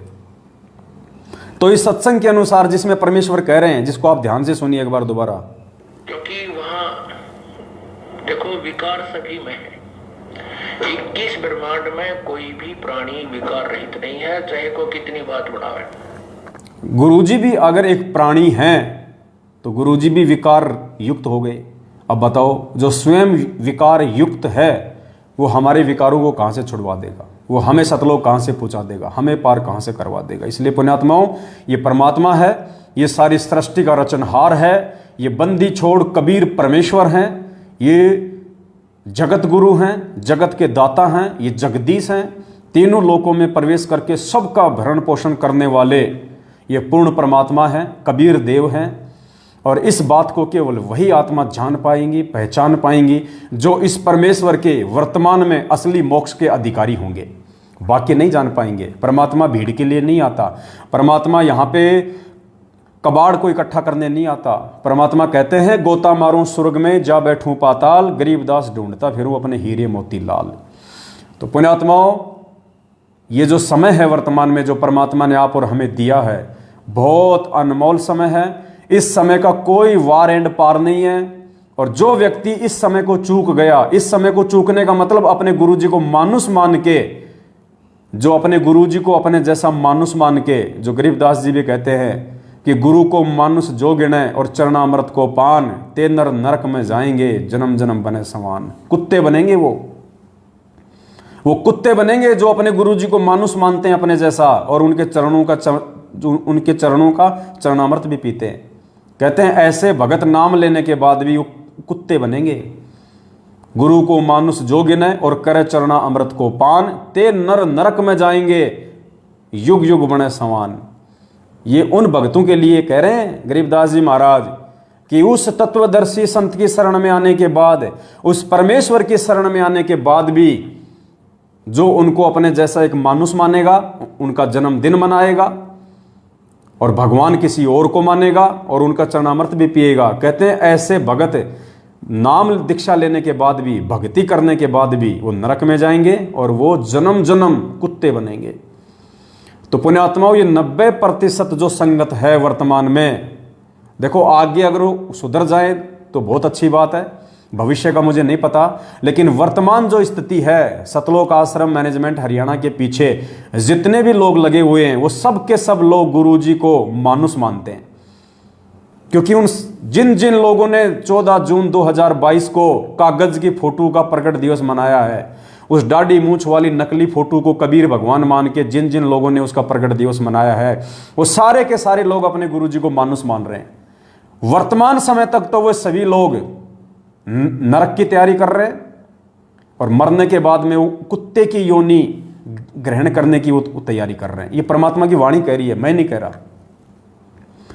यदि वो अपने गुरुजी को मानुस ना मानते, अपने गुरुजी को ही परमात्मा मानते, तो पुण्यात्माओं परमात्मा तो जेल में बैठे हैं।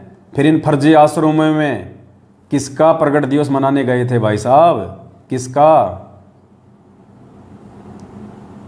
वो देशराज जैसे मूतनाथ लोगों के पीछे लग के किसका प्रकट दिवस मनाने गए थे? संजीव हुड्डा स्टेट कोऑर्डिनेटर उत्तर प्रदेश, भक्तों को रंडी के बीज की गालियां देने वाले लोगों के पीछे चल के शामली आश्रम में, धुरी आश्रम में, मुंडका आश्रम में, सिंहपुरा आश्रम में, भिवानी आश्रम में, जींद आश्रम में, बैतूल आश्रम में, इंदौर आश्रम में, सोजत आश्रम में, जितने भी ये पत्थर के खंडर खड़े कर रखे हैं फर्जी आश्रम, कौन से बाप का प्रकट दिवस मनाने गए थे? तुम्हारे भी 2-2 बाप हैं क्या? अरे भक्तों, 2-2 बाप बना लिए तुमने हैं? 8 सितंबर को तो सतगुरु रामपाल जी को बाप बना लेते हो, जून के महीने में उस कागज की फोटो को अपना बाप बना लेते हो। बताओ ये व्यभिचारणी भक्ति क्यों कर रहे हो भाई?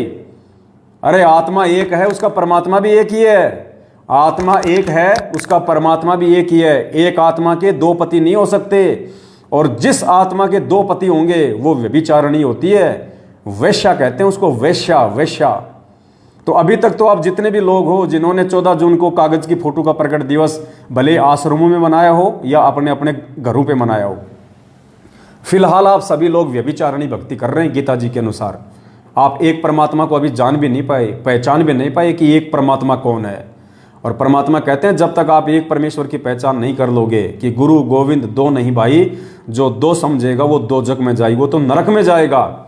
तो पुण्यात्मा उस एक परमपिता परमेश्वर की पहचान, उस असली कबीर परमेश्वर की पहचान, उस जिंदा कबीर परमेश्वर की पहचान सत सेवकों ने की है, साध संगति से जुड़े हुए भाई बहनों ने की है कि वो असली जिंदा कबीर वर्तमान में धरती पे सतगुरु रामपाल जी भगवान है। हम और किसी कागज की फोटो का प्रकट दिवस नहीं मनाएंगे हमारे भगवान के रहते सहते धरती पे। हम नकली कागज की दाढ़ी मूंछ वाली फोटो को कबीर भगवान मान के उसका प्रकट दिवस नहीं मनाएंगे। हमारे असली कबीर का असली प्रकट दिवस तो 8 सितंबर को आएगा, 8 सितंबर, क्योंकि हमारे पूज्य गुरुदेव सतगुरु रामपाल जी भगवान कबीर परमेश्वर 8 सितंबर 1951 के दिन धरती पे अतिथि रूप में प्रकट हुए हैं। 8 सितंबर 1951 को प्रकट हुआ असली कबीर इस कलयुग की पिछली पीढ़ी का। तुम तो प्रथम पीढ़ी वाले कबीर का भी नहीं मना रहे, क्योंकि वो जो फोटो तुम्हारे पास में है दाढ़ी मूंछ वाली, वो तो उस कबीर भगवान की उस समय की जिस रूप में वो आए थे 650 साल पहले, वो तो उनकी असली फोटो भी नहीं है। कहाँ थे उस समय कैमरे? कहाँ थे उस समय मोबाइल? किसने उनकी फोटो खींची थी? ये हाथ से बनाई हुई फोटो हैं, आगे चल के लोगों ने इनमें रंग डाल दिए। तुम तो उस 650 साल पहले भगवान जिस रूप में आया था, तुम तो उसकी भी असली फोटो को नहीं मान रहे। नरक में जाने की तैयारी क्यों कर रहे हो मेरे भाई बहनों? अपनी बुद्धि को खोलो, विचार करो, तुम अध्यात्म में कहाँ खड़े हो। संत रामपाल जी भगवान से तत्व ज्ञान लेने के बाद, ऐसे परम पुरुष की शरण में आने के बाद भी तुम कहाँ धक्के खा रहे हो, कहाँ भटक रहे हो? परमात्मा कहते ना, तू फिर 84 जाइर संतो, भगत जी शब्द दो ना परमात्मा का, यो सोदा फिर नाही रे संतो, यो सोदा फिर नाही, यो सोदा फिर नाही रे संतो, यो सोदा फिर नाही। लोहे जैसा ताव जात है, लोहे जैसा ताव जात है, काया दे सराहिर संतो, यो सोदा फिर नाही, यो सोदा फिर नाहिर संतो, यो सोदा फिर। 3 लोक और भवन चतुर्दश, 3 लोक और भवन चतुर्दश, सब जग सोदे माहिर संतो, यो सौदा फिर नाही, यो सौदा फिर नाही रे संतो, यो सौदा फिर नाही। दुगने तिगने किए चौगुने, दुगने तिगने किए चौगुने, किन्हे मूल गंवाई रे संतो, यो सौदा फिर नाही। यो सौदा फिर नाही रे संतो, यो सौदा फिर नाही।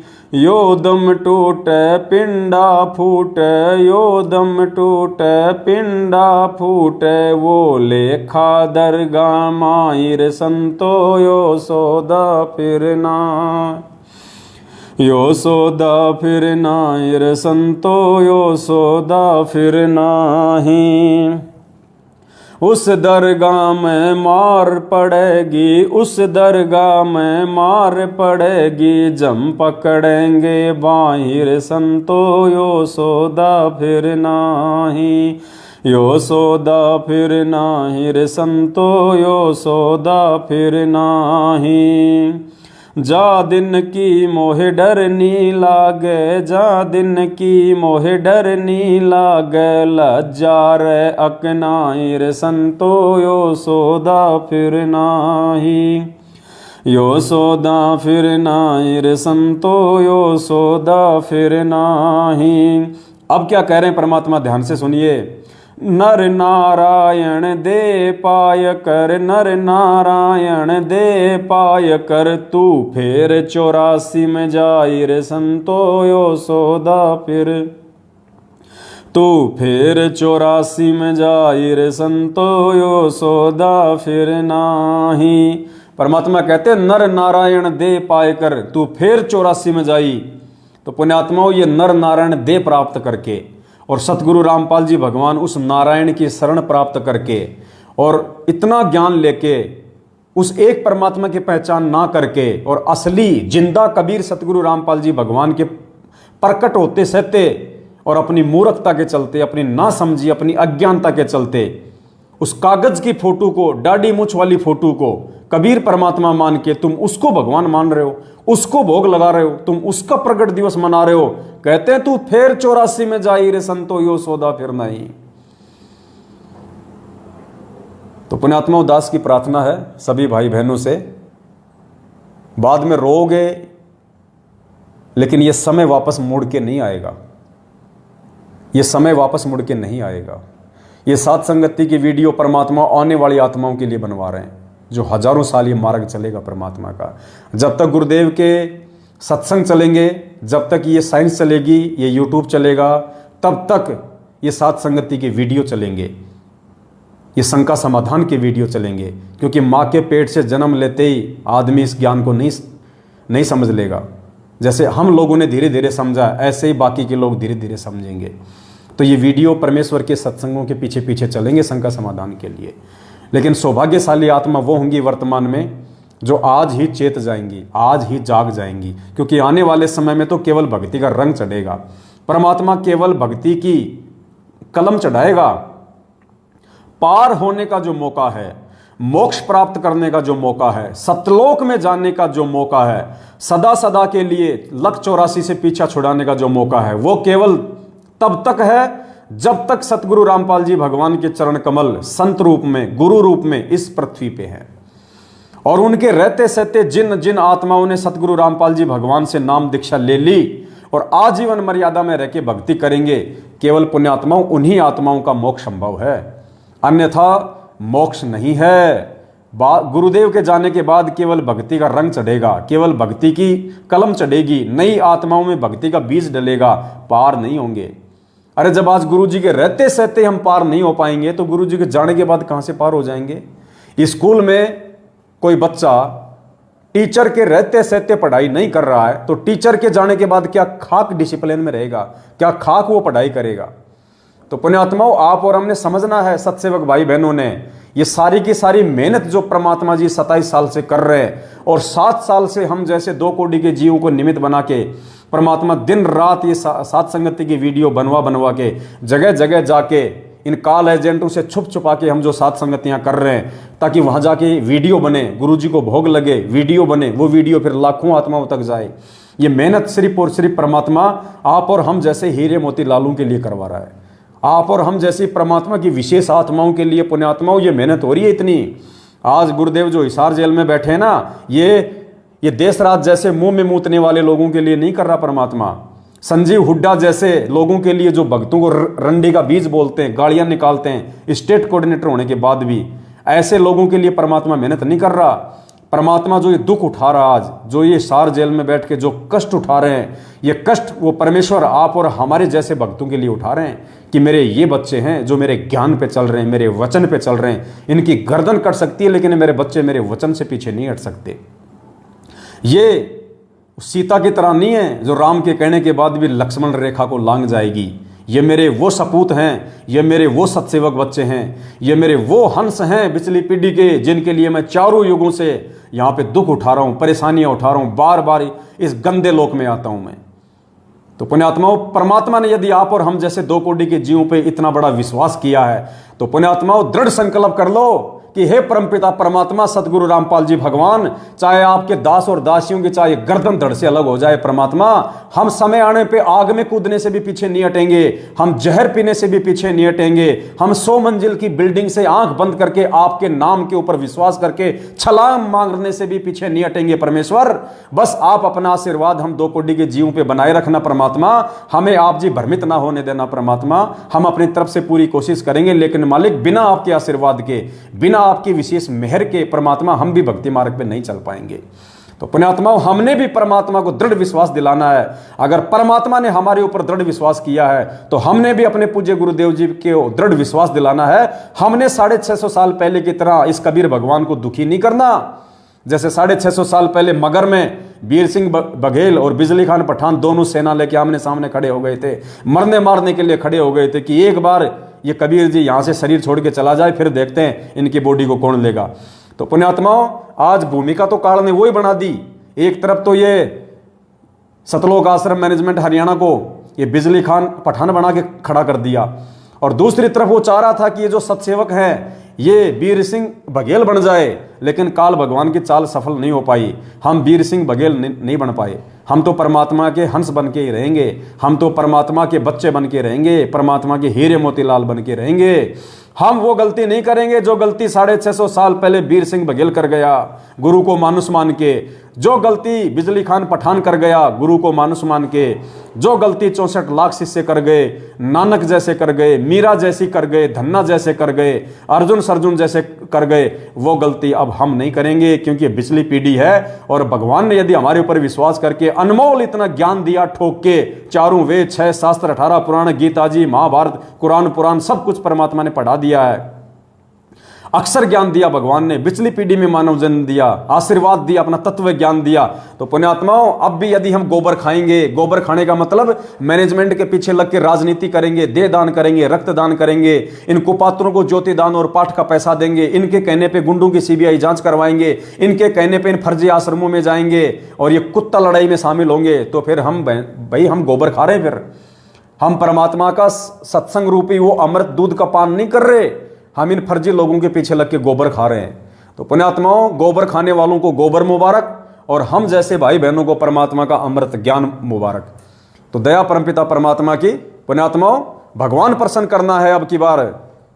वो एक गाना आता था ना पहले हिंदी फिल्मों में, मैंने यार मनाना नहीं, मैनू यार मनाना नहीं, चाहे लोग बोलियां बोले।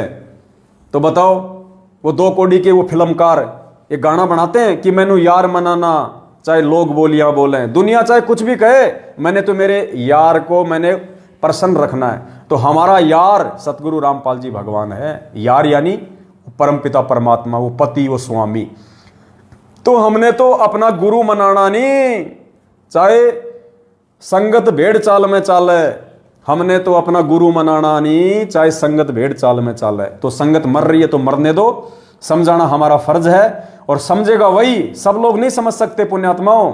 मालिक कहते हैं पिछले जन्म से होत है पूर्ण हंस मुराद। ये हर किसी के समझ में नहीं आ सकती ये बात। जब गुरु का सत्संग समझ में नहीं आ रहा 90% संगत को, तो पवन दास की वीडियो कहां से समझ में आ जाएंगे। तो ये समझ लीजिए परमात्मा ने उस गंदगी को रिजेक्ट कर दिया है। और पुण्यात्मा सौभाग्य क्या, डबल सौभाग्य, अहो भाग्य, परम भाग्य, जो परमात्मा ने आप और हम जैसे 2 कोड़ी के सत्सेवकों को ये ज्ञान समझा दिया। परमात्मा ने अपनी पहचान करवा दी कि बेटा असली कबीर मैं हूं, वो दाढ़ी मूंछ वाली फोटो कबीर नहीं है, असली कबीर मैं हूं। तो परमात्मा ने समझा दिया हमारे को। तो पुण्यात्माओं अब भी यदि हम पीछे हटेंगे, देखो आने वाले समय में हो सकता है पुण्यात्माओं हमारी वो परीक्षा होगी, परमात्मा हमारे विश्वास की परीक्षा लेगा, हमारी दृढ़ता की परीक्षा लेगा कि वास्तव में मेरे बच्चे ने मुझे बाप माना कि नहीं माना, मुझे वास्तव में कबीर माना कि नहीं माना, या फालतू में 8 सितंबर को मेरा प्रकट दिवस मना रहे हैं। पुण्यात्माओं कहे कबीर सुनो भाई साधो मैं तो हूं विश्वास में, आने वाले समय में ये दुनिया ऐसे गुरु जी को भगवान नहीं मानेगी। पुण्यात्माओं कहते हैं भगत के वश में है भगवान, और भगतों से ही परमात्मा अपनी पहचान करवाएगा।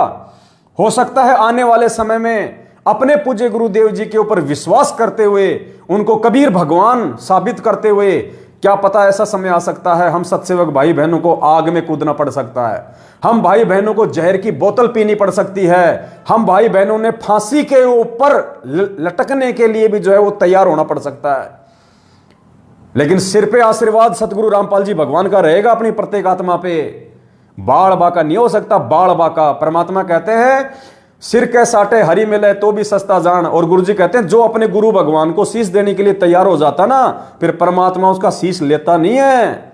तो पुण्यात्माओं मालिक कहते हैं 1 करोड़ों शीश तूने दे दिए यमराजा की फेंट, फेंट यानी झटके से, धक्के से, धोखे से।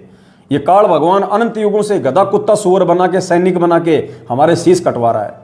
तो कहते हैं करोड़ों शीश तूने दे दिए यमराजा की फेंट, और 1 शीश दे के देख ले सतगुरु अपने की भेंट, यानी प्यार से तो 1 सिर अपने गुरुदेव को दे दे।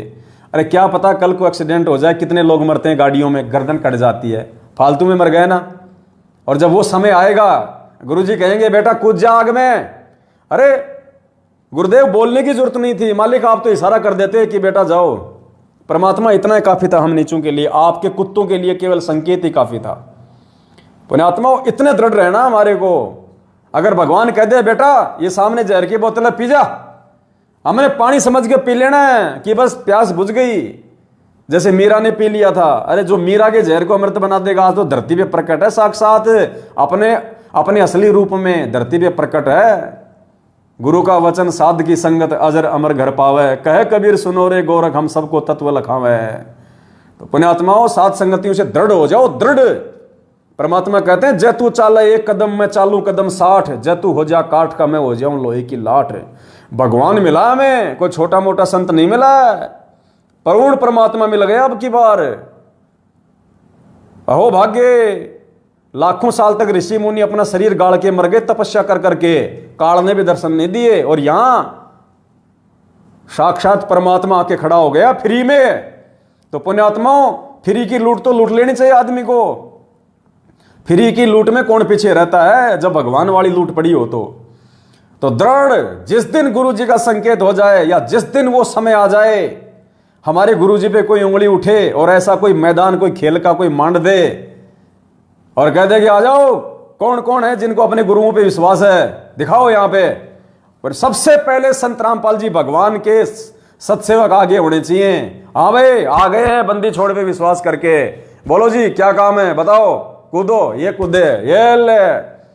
दुनिया देखिए यार ये तो ऐसे कैसे निकल गए आगे से, इनका तो बाल भी पाका नहीं हो रहा, इनका तो एक बाल भी नहीं जल रहा, और ये तो हंसते खेलते जा रहे हैं, इनको कोई टेंशन ही नहीं, ये इंसान है कोई दूसरे कोई प्लानेट से आए हुए प्राणी है। ऐसा होना चाहिए, डर नहीं होना बिल्कुल भी। आग क्या आग का बाप आ जाए सामने है, आग क्या आग का बाप आ जाए। अरे मुस्लिम धर्म में बहुत सारे ऐसे पैगंबर हुए, आपने सुलेमान का नाम सुना होगा। सुलेमान, ऐसी परीक्षा थी उसकी आग में कूदने की, जलती हुई आग में कूदने की। वो पैगंबर था, आग में कूद गया अल्लाह पे विश्वास करके, परमात्मा पे विश्वास करके। जबकि आग उसको क्या कह रही थी, आग वो हवा, जब उसका आग में कूदने का समय आया ना तो हवा ने क्या कहा पता है, बोला तू मेरी शरण में आ जा, तू मेरी शरण में आ जा, मैं इस आग को अपनी तासीर से मैं इसको ठंडा कर दूंगी, तेरे को आंच भी नहीं आएगी। लेकिन सुलेमान ने कहा कि नहीं, मेरे अल्लाह का वचन है, मैं किसी और की शरण में नहीं आ सकता वरना मैं काफिर हो जाऊंगा। मैं दूसरे की शरण में जाने की सोच भी नहीं सकता। अगर मेरे अल्लाह का आदेश है, मेरे परमात्मा का आदेश है, तो मुझे मरना स्वीकार, मैं आग में कूदूंगा, लेकिन दूसरे की शरण ग्रहण नहीं करूंगा। तो पुण्यात्मा, इसलिए परमात्मा कहते हैं 100 वर्ष सतगुरु की पूजा, एक दिन आन उपासी, वो अपराधी आत्मा फिर पड़े काल की फांसी। और इसीलिए परमात्मा कहते हैं, मालिक का वचन है ना, कौन सा शब्द है भगत जी? लागी का मार्ग और है, कोई देखो सत्संग करके। देना कहाँ है? लागी का मार्ग और है, कोई देखो सत्संग करके। ये 6 महीने में बीजेपी, 6 महीने में कांग्रेस करने वाले, ये मैनेजमेंट के इशारे पे अपना खून निकलवाने वाले, ये क्या आगे में कूदेंगे पुण्यात्मा? ये क्या जहर पिएंगे उस समय? इनका आज इनका अपना परिवार ही संभलने में नहीं आ रहा। आपस में इतना राग द्वेष, ईर्ष्या, लड़ाई झगड़े, मियाँ बीबी के बच्चों के साथ में आए दिन अकाल मौत मर रहे हैं। कोरोना में मर गए हजारों की संख्या में। भगवान ने एक छोटी सी बीमारी से इनको नहीं बचाया। इनके सारनामी सतनामी लोग हजारों की संख्या में कोरोना से तड़प तड़प के मर गए। सोचो, उस पूर्ण परमात्मा ने जब इनको छोटी सी एक बीमारी से, कोरोना वायरस से नहीं बचाया, अब उस समय परमात्मा क्या रक्षा करेगा इनका? जब वो आपत्तियों का समय आएगा आने वाले समय में, उस समय परमात्मा अपनी विशेष आत्माओं की रक्षा करता है। और विशेष आत्मा वो होती हैं जो गुरु जी के वचन पे चलती है। तो गुरु जी के वचन पे ये सत्सेवक चले भाई। ये सत्सेवक मैनेजमेंट की गालियां खा खा के तेरे मुंह में मूत दूंगा, रंडी का बीज, तेरी छोरी को कोठे पे बैठा दूंगा। अभी आपको ऑडियो सुनाई है ना, देशराज वर्ल्ड कोऑर्डिनेटर की और संजीव हुड्डा उत्तर प्रदेश के स्टेट कोऑर्डिनेटर की। ये तो एक नमूने हैं दो, ये दो तो केवल एक नमूने हैं। ऐसी ऐसी तो दास के पास में सैकड़ों ऑडियो पड़ी हैं इनके बड़े बड़े महापुरुषों की मां बहन की गालियां निकालते हुए। ये तो खाली एक दो नमूने छोटे छोटे। तो चलो, शब्द फिर कभी परमात्मा दया बख्शेंगे, कभी साथ संगति में बैठेंगे, तब परमात्मा शब्द की दया करेंगे। आज के लिए केवल इतना ही। जाते जाते दास इतनी प्रार्थना करेगा, पुण्यात्माओं, ये सोशल मीडिया ही परमात्मा ने हमें एकमात्र वो माध्यम दिया है जिसके माध्यम से हम लाखों भाई बहनों तक ये वीडियो, ये संदेश, ये सच्चाई हम पहुंचा सकते हैं, जिसके माध्यम से परमात्मा के बच्चे मर्यादा में रह के परमात्मा की सत भक्ति कर सकते हैं, काल एजेंटों के झांसे में आने से वो बच सकते हैं। तो दास की प्रार्थना है, ये जो अपना फेसबुक का जो पेज है पवन दास इज लाइव, जब आप फेसबुक पे जाके सर्च करेंगे अंग्रेजी में पवन दास इज लाइव, तो दास का ये फेसबुक का पेज है। सभी भाई बहन इस पेज को फॉलो करें। अभी तक यदि किसी ने फॉलो नहीं किया है तो पेज को फॉलो कर लें, और फॉलो करने के साथ में उसको लाइक करें। और एक वो बेल आइकन है, एक वो घंटी का निशान है, उसको भी आप जी दबा दें। अगर किसी ने नहीं दबा रखा है तो उसको दबा दें, ताकि ज़्यादा से ज़्यादा जब भी दास लाइव आवे तो तुरंत आपके मोबाइल पे घंटी बज जाए, मैसेज आ जाए और आप जी लाइव तुरंत जुड़ सकें। और इस वीडियो को जाते जाते एक बार फिर से आपके जितने भी फेसबुक के ग्रुप हैं, व्हाट्सएप के ग्रुप हैं, या पर्सनली जितने भी भगत आपके संपर्क में हैं, सभी तक आप जी इस वीडियो को ज्यादा से ज्यादा एक बार शेयर कर दें पुण्यात्माओं। बाकी परमेश्वर की हम सब के ऊपर रजा है, बहुत छप्पर फाड़ मेहरबानी है। अगर मर्यादा में रहे हम और इसी प्रकार से चलते रहे परमेश्वर के वचन पे पुण्यात्माओं, ये हमारा लास्ट कलयुग है, अंतिम जन्म है हमारा ये। इसके बाद हमें इस पृथ्वी लोक पे झांकने की, हांडने की, गधे कुत्ते बनने की जरूरत नहीं है। बाकी लोग बनते रहेंगे, उनके अपने संस्कार। सत साहे बंदी छोड़, सतगुरु रामपाल जी भगवान की जय हो।